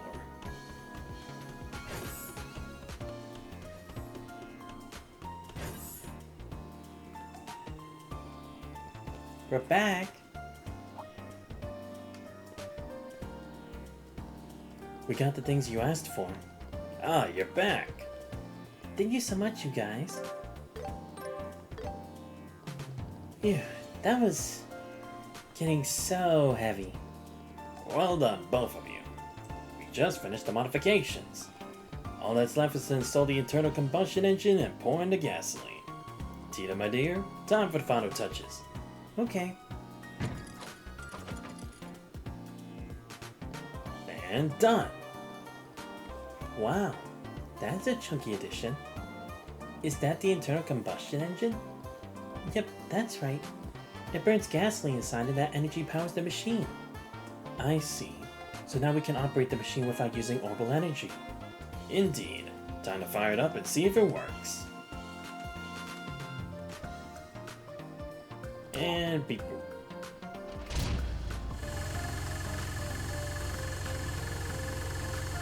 It's so loud. It makes a lot more noise and vibrations compared to the orbital engine. Indeed, that's one of its drawbacks. But it appears we were right about it not activating the black orb mint. Now then, let's start dismantling it.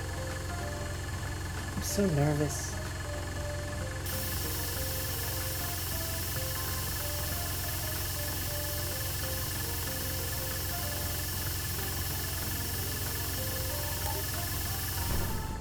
Oh, I guess just to see if it actually did anything, right? Or else we'd be wasting the gasoline.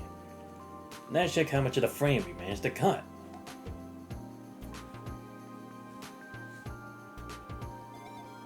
Just a scratch? I can't believe that's all that happened even with a saw made of special alloy? What a hard material. I think we can cut through it eventually with enough persistence. We'll likely need to replace the blade several times though. It's gonna be a battle of endurance now, huh? Professor, may I? Ah, I see the modifications have been done safely. Of course. Who do you think I am? Right, I think I do remember. It's like I thought Murdoch was a bad guy before, but it's like nah, he was actually just very helpful. So what's up? Something happened? We just received a message for you from the Inn in Elmo. Seems the orbital pumps used to draw out the hot spring water is broken. They need you to fix it or else they gotta close the hot springs. What? You can't be serious. Unbelievable. Now of all times? Want me to send another technician instead? Nah, that thing is a clunker from over 4 decades ago. It's far too outdated for the younger ones. They only know modern machines. This is quite the dilemma. Grandpa? I could go in your place. What? Tia. I helped with the maintenance last time you took me there, remember? So I know how to do it. Yes, I know you're more than capable, but our concern lies elsewhere. I agree, there were a lot of monsters along the road. But Grandma Mao's in trouble. We can't just ignore it. Why don't you let us handle this? Huh? Ensuring safety along the road is one of our brace's duties. Don't worry, we can ensure Tita gets to and from Elmo safely. Ah, if you two go over, there should be no need to worry. I suppose that could work. Are you sure it's not too much trouble? Hey kid, no need to worry. We'll go to Elmo together. Thank you so much, Mrs. Stella, Mr. Joshua. Grandpa, Mr. Murdoch? I guess I'll be going then. I'm counting on you, Tita. Take care out there. Alright, so we actually do have Tita on the team. Well, if we're gonna do it like that, I might as well actually grind instead. Because again, there's still some areas in the map I haven't actually checked out yet, and at least we'll have 3 people. As opposed to just the 2 of us, so I am at least feeling more confident in that. Plus, there'll probably be new quests up. Elmo, huh? Sounds exciting. It's a hot spring town, right? Yeah, it's a really lovely place. Grandpa took me there a few times. So time to get going? It's out through the south gate, right? Yep, you just follow the plains road south and you're there. Yeah, I knew it. I knew there were gonna be quests. I would actually point to the house.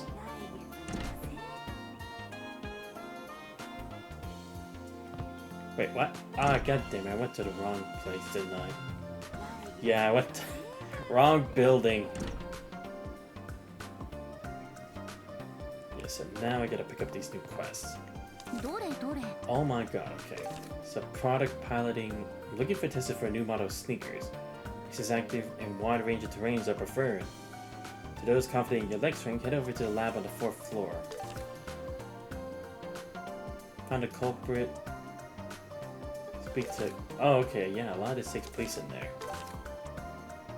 The Ritter Road monster, cargo car. 腕が鳴るわね。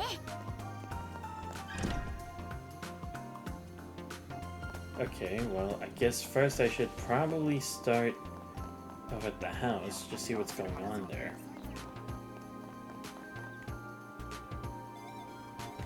Looks like something arrived in the mailbox. Another package for Grandpa, probably. Before his work, I should deliver it to him right away.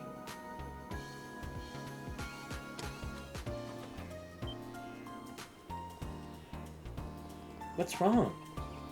It's some kind of package. It's wrapped up so nicely and neatly. It has to be. It must be.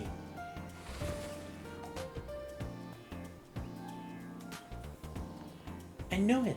It's a package from Mom and Dad! Saying what? It's from your parents? They're both horrible mechanics and have been working overseas for a long time. Here to teach engineering in places where orbits aren't widespread yet. So they haven't come back to Zeiss in years. I see. So that means the package was sent from abroad, huh? I've never seen a device like this before. Yeah, it's probably one of their latest inventions. They send me things like this every now and then to let me know how they're doing. The Guinness tells me what they've been up to.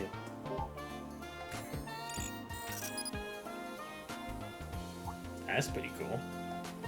What's going on? This is an automatic orbital wave search mode. Must be for stabilizing long-distance communication. Since it works even in remote areas without relay stations, Mom must be developing a communication network. Spying mode likely makes it usable even in wide remote regions. Seems their switch is completely flipped. But I gotta say, the Russell family sure knows what they're doing when it comes to inventing stuff. Yeah, being able to tell how each of them is doing just by looking at their inventions is really something. Only the Russell family could communicate with each other like this. I'm sorry, I got carried away. It's been so long since I've seen them, so I get really excited just seeing something they made. No need to apologize, you just enjoy your moment. I was just thinking though, do you send stuff to your parents too? I do, sometimes. I make things and send them off hoping they'll see how I'm doing. But compared to Mom and Grandpa, my inventions aren't nearly as impressive. And lately I started feeling worried that the things I make might be a bit childish.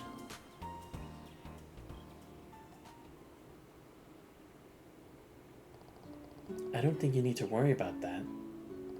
I'm sure your parents would be happy with anything you sent them. Yeah, you put your heart into making it, right? So your parents would definitely love to see it.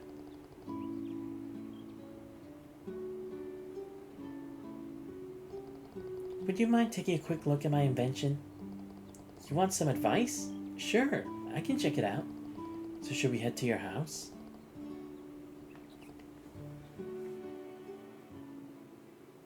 I mean, might as well. What do I get to lose? Okay, so upstairs here? Okay, yeah. Looks like this is Tita's desk. Tons of tools scattered around, huh? Sorry about the mess. I think it's in this box.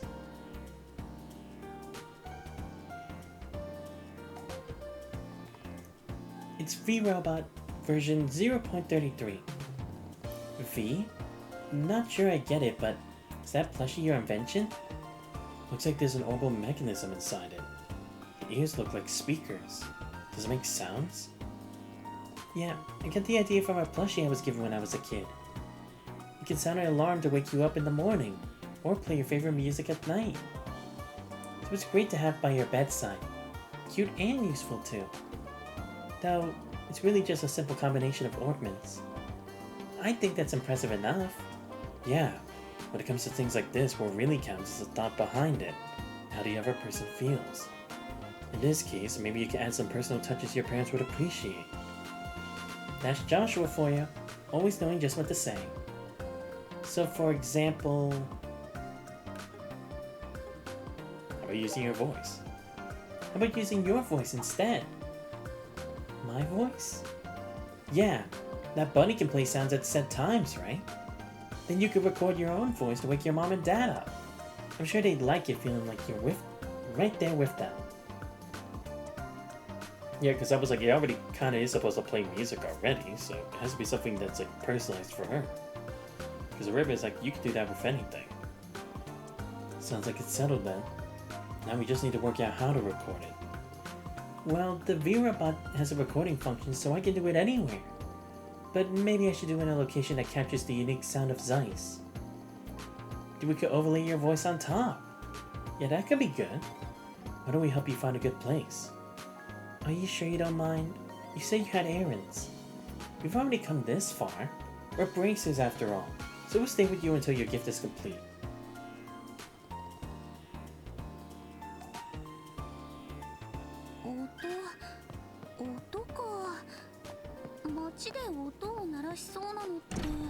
True. Maybe the それ escalators? とできれば普段から聞きなじみのある音だといいね。それなら教会の横に Oh. いた Oh, yeah, this. Right, the clock. That's actually a pretty cool clock tower. The Zeiss street clock. Feels like it might start chiming any minute. Oh, right, it's one of those. It does look like a mechanical clock, actually. Yes, plays a nice little tune when it chimes every hour. Could be perfect for a Zeiss-like sound. Tita, you need something from the street clock? Mr. Cosimo, I want to record the chimes for the street clock. The orbital energy all throughout town stopped suddenly last night. The clock is running late too, but the chime did play a little while ago. Seems like the mechanism itself is still working fine. That's a relief. Let's go ahead and record it.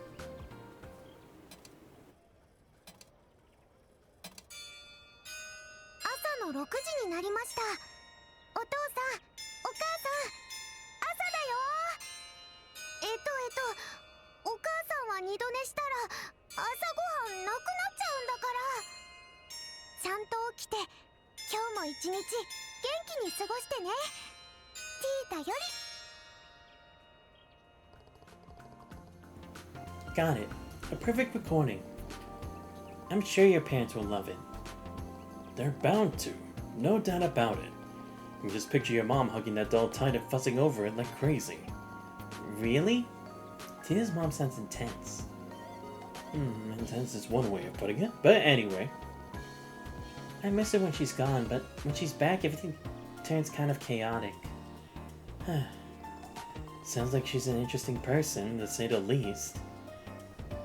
Anyway, is your gift complete now?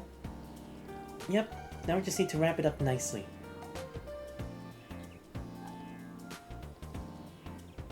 What's wrong? Tom might not be very comfortable to hug. It wasn't like this before. Oh. What do you mean exactly? Well, when I hug it, the orbit inside feels hard and uncomfortable. Just somehow it doesn't feel right. I don't want Mom and Dad to see it like this. Okay. Then let's find out what's causing the problem and fix it. We'll help you until you're happy with it. Yeah, we said we would, right? First, I'll take it apart to examine the inside. Then I'll run some chemical tests in the lab. Oh yeah, when I made this, I got advice from Ray at the Central Factory. Maybe he'll know what's wrong.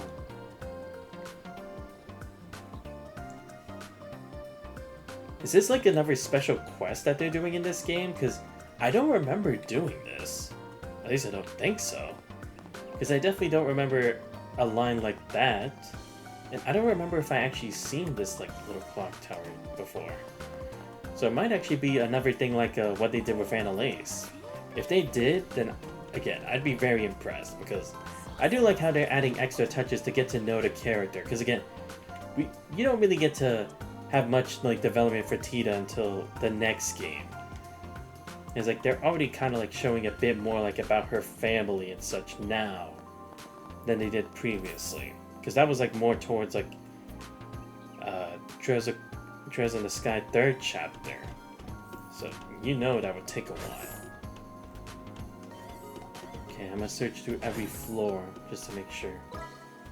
Okay, yeah, there are. Okay, there's a lot of spots, just not on this floor. Okay. So yeah, probably the second floor.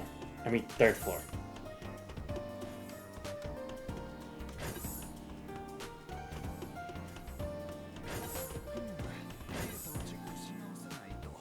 Okay, never mind. Guess it's in the 4th floor. Or I guess it could also be the 5th. I don't know. Yeah, there we go. Well, yeah, there's a lot on this floor. Damn.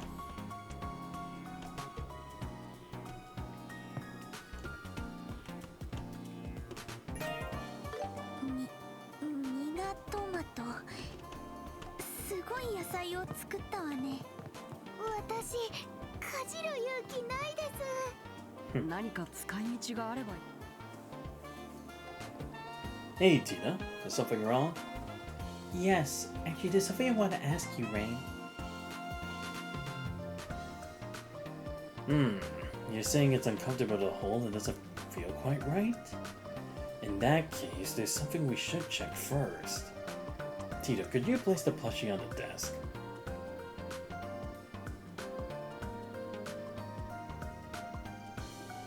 We gently poked the plushie's head with his... It fell over, even though you barely touched it. I get it now. Its center of gravity isn't right. Ah, yeah, because, again, it's like, it shouldn't have fallen over that easily. You would have to put more strength. Exactly. And those robots' ears with the speakers inside are probably to blame. You're very talented, Tina, but it seems this goes beyond the load capacity. I see. Maybe the reason it's uncomfortable to hold is because of the weight of the orbit inside. Yeah. The condom must have compressed unevenly, creating thin spots. Ah, right. I see. Yeah, because it would affect the condom as well. Sounds like you're onto something. Yeah, and even if we add more con, it'll probably end up shifting again. Yeah. Normally, you'd solve that by adding a solid internal frame. But a plushie's gotta be soft and cuddly when you hug it. I knew you'd say that. So we'll need a filling material that's flexible yet durable. So something sturdier than cotton. Maybe wool from the creepy sheet that you found on Trap Plains Road would work. I hear there's a subspecies with particularly high quality wool. They're pink, just like this plushie. Really? This sounds perfect. It's definitely worth trying to find some. Yeah, what are we waiting for? I'm looking forward to seeing the finished product.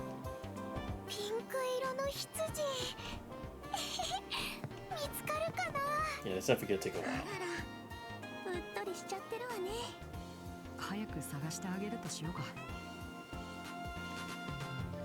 Yeah, I managed to complete the prototype. Now I just need to wait for testers to arrive. I should try to adjust the insole in the meantime. Excuse me, do you have a minute? We're here to help with the request you posted on the bulletin board. Someone's finally here! I've been waiting for ages. I'm Terry.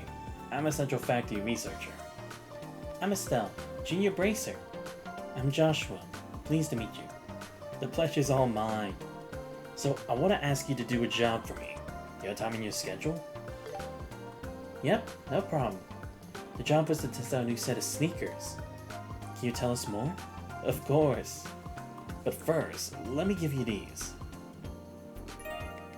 Sugar Alphas. These are the new sneakers? Yeah. It's a joint project with the Strega company. I'd like you to wear these prototypes and travel all over the country. Once the tests are complete, we can move forward with mass production. I see. Wait, hold on. Did you just say the Strega company? Huh? Yes, I did. So these new sneakers are actually... Yep. The latest model from Strega. As I said, I'd like you to test them. Oh, Idios. Thank you for blessing me with this wonderful job. Is she alright? She just started praying out of nowhere. I do apologize. Estelle's hobby is collecting sneakers. And it just so happens that she's a huge fan of Strega. Really? Ah, so she's one of those so-called sneakerheads then. I never met one in the flesh before. They all react in such interesting ways. Estelle, rein it in a bit. Please, for my sake, you're embarrassing me. I know you're happy, but save the celebrating for after we take it on the job, and then I'll buy them for you, okay? Ahem, I suppose you're right. I'm a little concerned that your enthusiasm will get the better of you. It's supposed to be a test, so please try to behave as you normally would. Yes, sir. Roger that. You heard her. Okay then. Anyway, thank you for helping out with this. Just to confirm the job details, we simply need to travel around as usual while wearing the sneakers. Yep, that's the general idea. To be specific, I'd like it if you could travel to Elmo Hot Springs, Wolf Ford, and Sanctum Gate. Once you feel you've tested them sufficiently, come back to me. I'm in charge of the outsole and insole. In other words, the base of the shoe. So I need to check its durability. So we just need to find the right time and come back to give our report. That's right, I'm counting on you. Go ahead and test them as if you're trying to wear them out completely. No problems there. We'll be back soon. Okay, I think I do remember that quest. ストレガーの新作自然と体が踊り出しちゃう。はあ、あんまり浮かれすぎないようにね。好きなものを前にしたらそうなっちゃうのもわかるかもです。 Wait, what? Wait, I can just report it? Wait, are you serious? Unfortunately, I don't think you walked around enough in these.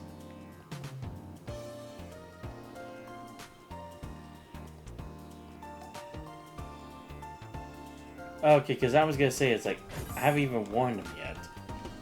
So I guess that's just to show that it's like, I can do that later. Okay, let's put on the Sturga Alphas. Okay, at least it increases my ADF, but...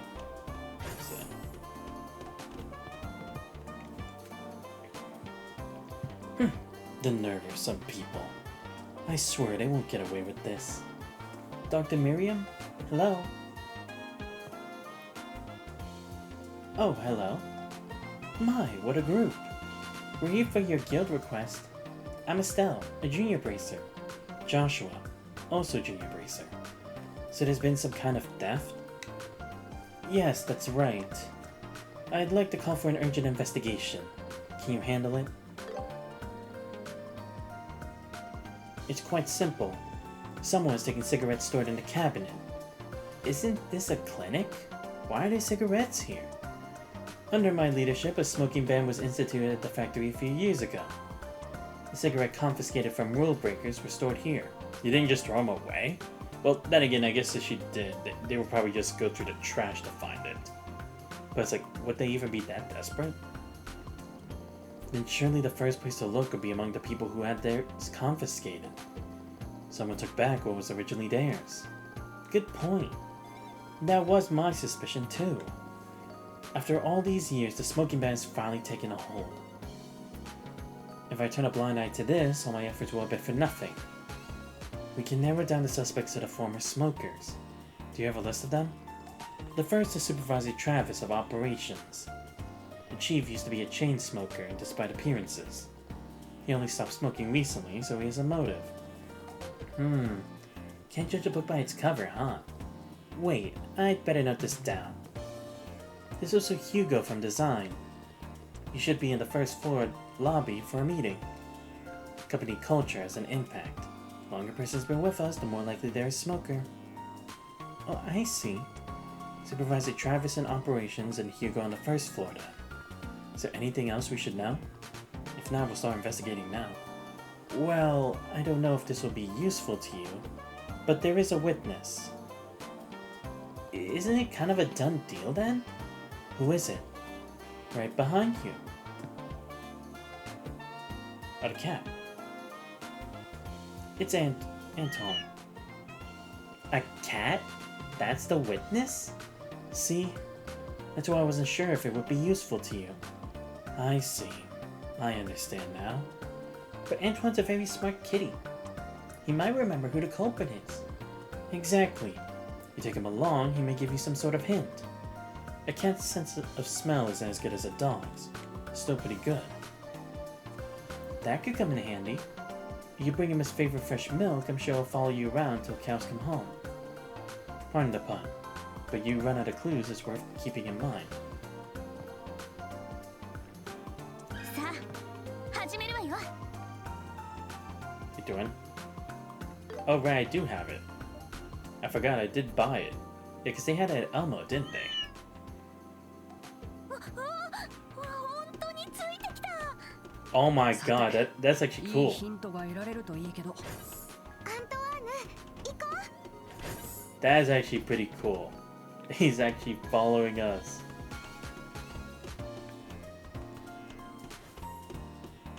I mean, maybe he did in the old game too, but it's crazy seeing it now. Wait, was the operations room on the 5th floor? Okay, yeah, it is.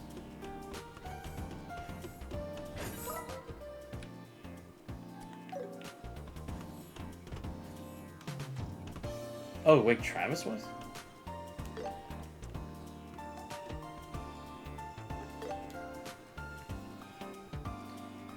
Oh, hello. Did you find what you were looking for? Yeah, we did. But now we're looking for something else. Something else? We were asked to find the cigarettes that were stolen from the clinic. Uh-huh. They're making you do that. You sure keep you kids busy, huh? Supervisor Travis, did you go to the clinic today? No, I didn't. I've been here all day. You can search the room if you want. I don't see anything suspicious here. Guess we stuck out. Well, mind are clear. Wait, one more thing. Anton, what do you think? Nothing, it seems. Ah, I guess that's that then. We're sorry for taking up your time. We'd appreciate if you could assist in our investigations going forward. Sure, I'll do whatever I can.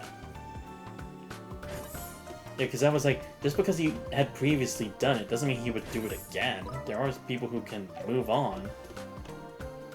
So that wouldn't necessarily mean that he would have done that again. It'd be too simple. Alright, they said the 1st floor.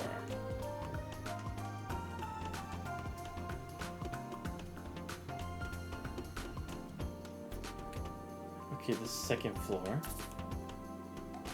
Here we go, 1st floor. オーブメントの調整でしょうか。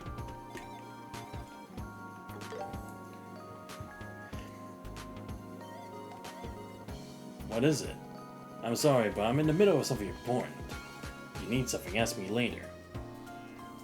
He doesn't seem receptive to any questioning. Wait a minute, how's Anton reacting?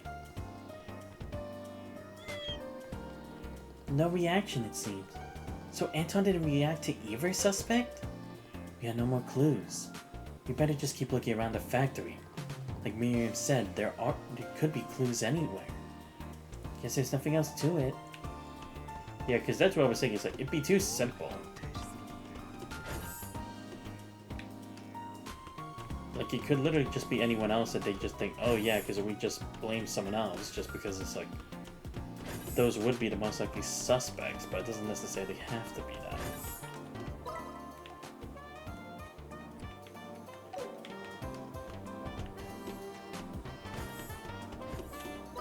Yeah, nothing here. It's gotta be one of the higher floors. And yes, I know, should I probably take the elevator? Probably. I've already gone to this point, so whatever. Let's check the 2nd floor. Maybe I missed something.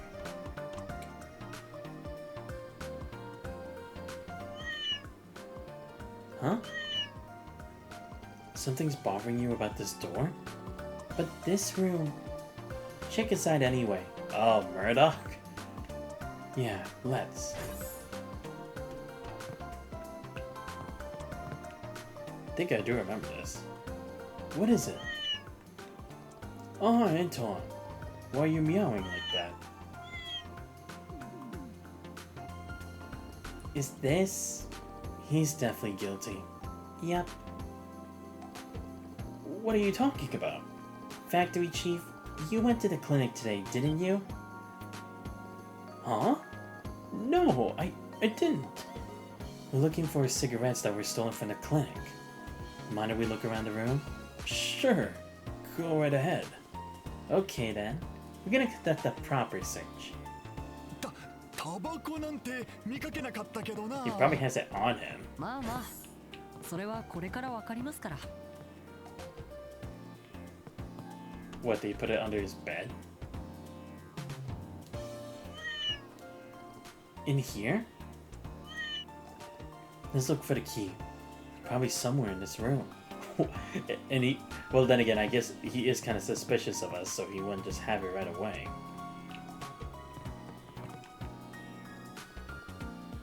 Yeah, because he would look hella sus if he just like had it in his pocket where he's like, no, you don't need to.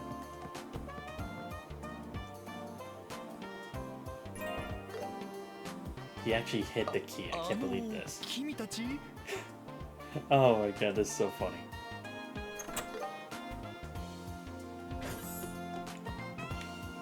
Oh, it's not under his bed. Oh, there we go.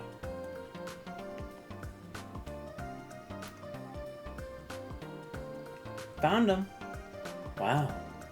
I didn't think it would be the factory chief. Yeah, that was unexpected. You really can't judge a book by its cover, huh? Wait, it's not how it looks. Please don't get the wrong idea. Just one puff and I was planning to give them back. Mr. Murdoch, you can plead your case to Dr. Miriam. Like, yeah, why did you need it? Goodness, I'm just speechless. The factory chief of all people.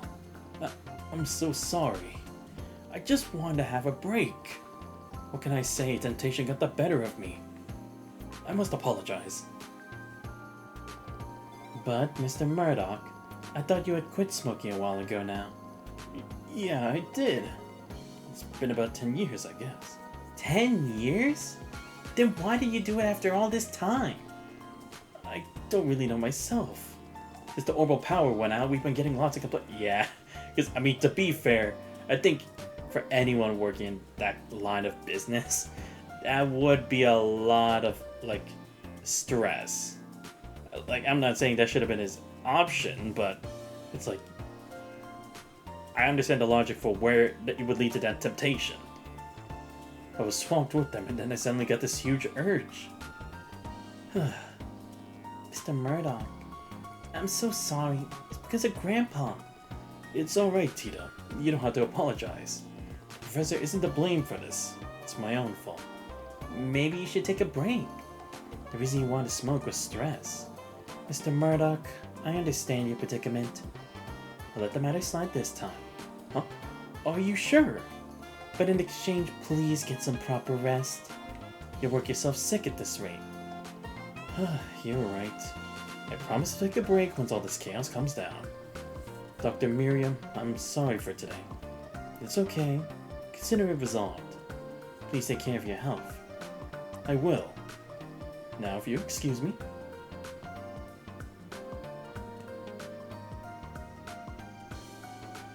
I feel sorry for him. What happened wasn't the factory chief's fault.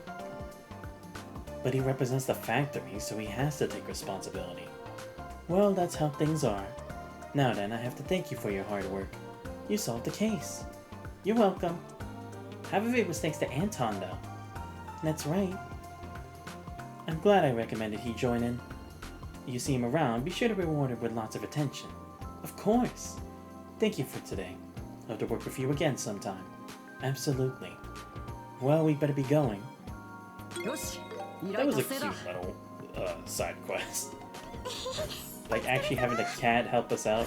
今回の MVP はアントワーヌだね。 Yeah, honestly. ついてきてほしいな。でももうお腹いっぱいか。中央工房に来ればいつでも会えますから。 It'd be cool if just to change up the quests again a bit, they actually bring Anton back for another one. At least this Anton, not the other one. Okay, so yeah, we'll have to deal with this for the monster. Damn it, I actually want to fight this. I actually want to go around this area today. I mean, to grind it around that area. Okay, so we'll at least do that one quest, because I at least already checked all these other areas. So yeah, I'll just go here, I'll fight the monster, and we'll end the stream for tonight.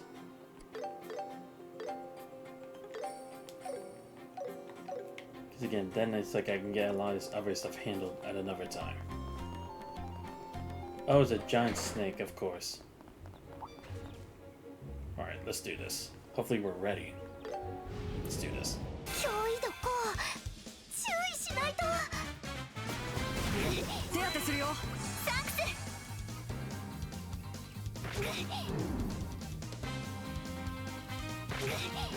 任せて。 And they just really want to poison me, don't they? Let's see, how should I go about this? Yeah, first let's get rid of that poison. That's the first thing. あったまってきた。 Oh yeah, do this. 飛ばす。これはどう？ Then let's use morale. みんな行くよ。 Then let's split up and do smoke cannon. Yeah, there we go. スモークかな。 Then we use a stealth barrage. お願いします。 Yeah, there we これで決める。はっ。おー。やった。オーカ無双撃。蹴散らすわよ。任せてください。せーの。はあ。はあ。よっしゃ、お願い。これは効くよ。総連撃。させない。好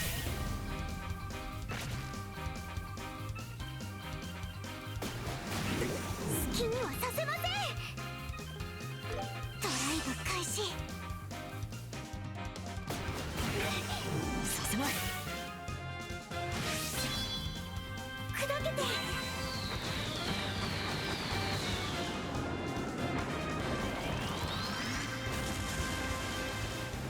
流れを変える。本気で行くよ。これは効くよ。はあ。総連撃。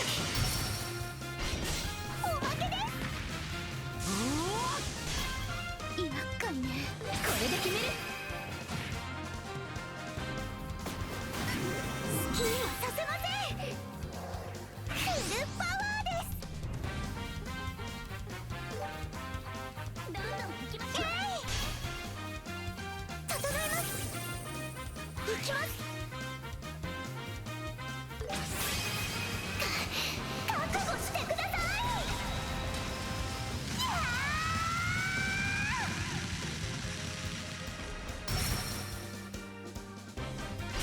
遅い。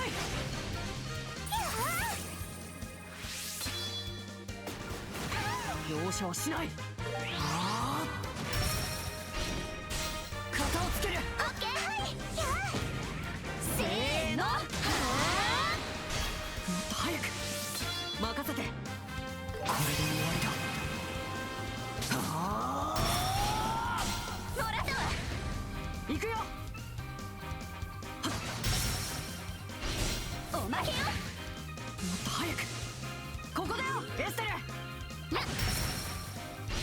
おまけです。私の番です。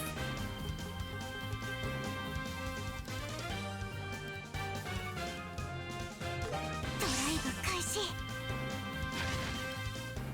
行くよ。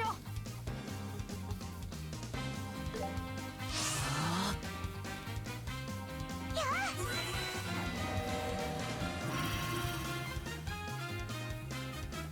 炎よ。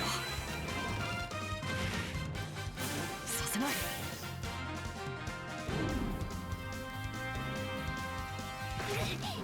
手当てするよ。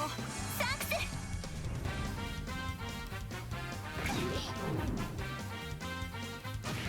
容赦はしない。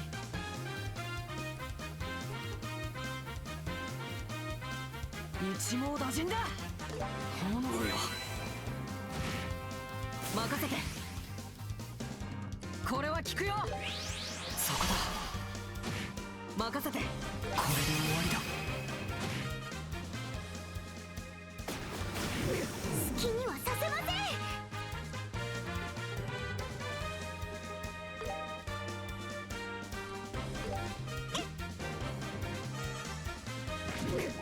手当てします。ありがとう。好きにはさせません。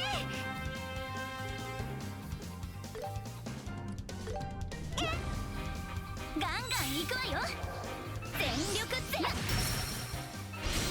そこです。燃えてきた。よーし、これ。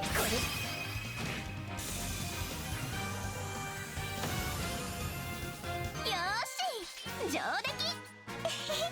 助かりました。よし、やったわ。お疲れ様。さあ行こう。 Alright, with that, it's a good place to end the stream. Luckily, we were actually able to defeat the monster, as I did want to, because, again, I want to grind in that area, because it's definitely a good amount of enemies that I need to fight, and I do need to increase our levels. Not to mention that, what's it called? I do kind of have to walk around anyway.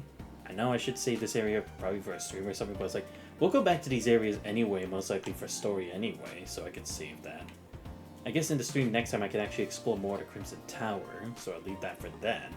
And again, I won't do the quest, I'll wait until we come back and we continue with it. But at least we were able to do like around like 2.5 hours, give or take. But yeah, we'll try to do all this stuff before heading on to continue our main story, because again, it's like, we're just like on the peaceful side right now, not anything too serious. But again, now we checked at least a bit more about the Black Orb Mint. It's not going to be easy to crack, but at least we're making progress. And again, now we have Tito on the team, so hopefully that'll make find the monsters a bit more easier for me as I'm grinding. But anyway, I hope you guys did enjoy the stream for tonight. I'll see if maybe I do another stream later tonight. I don't know, I'm kind of thinking I might want to continue with Digimon.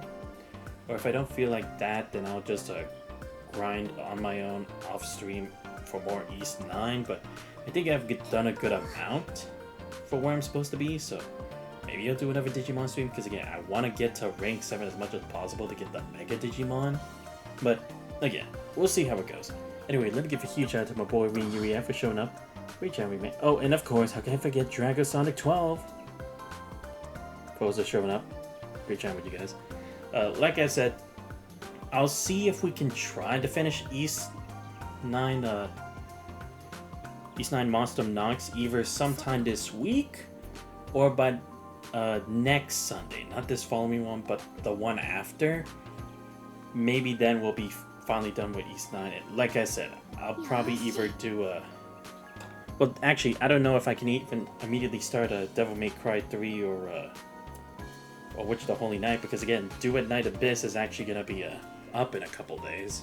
So I might actually have to think about that as well.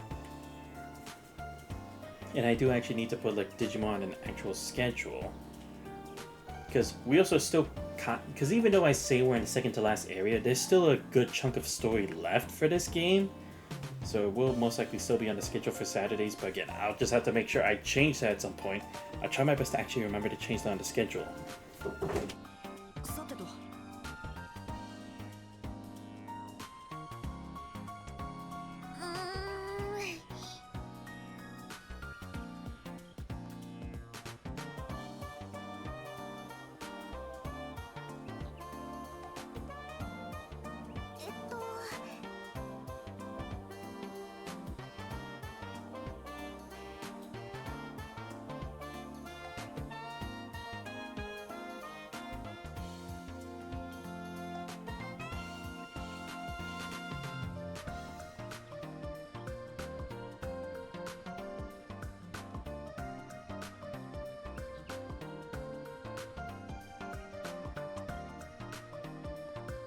さて。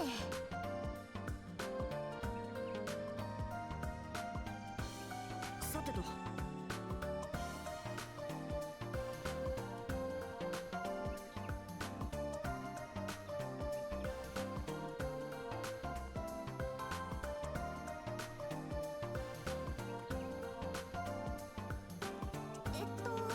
My bad. Sorry about that. It was just something urgent came up at the moment, and I just had to like tell my sister something real quick. So it wasn't anything serious. It was just I forgot to do something, and I had to be like, yeah, my bad. I forgot to do that. But anyway, no pressure.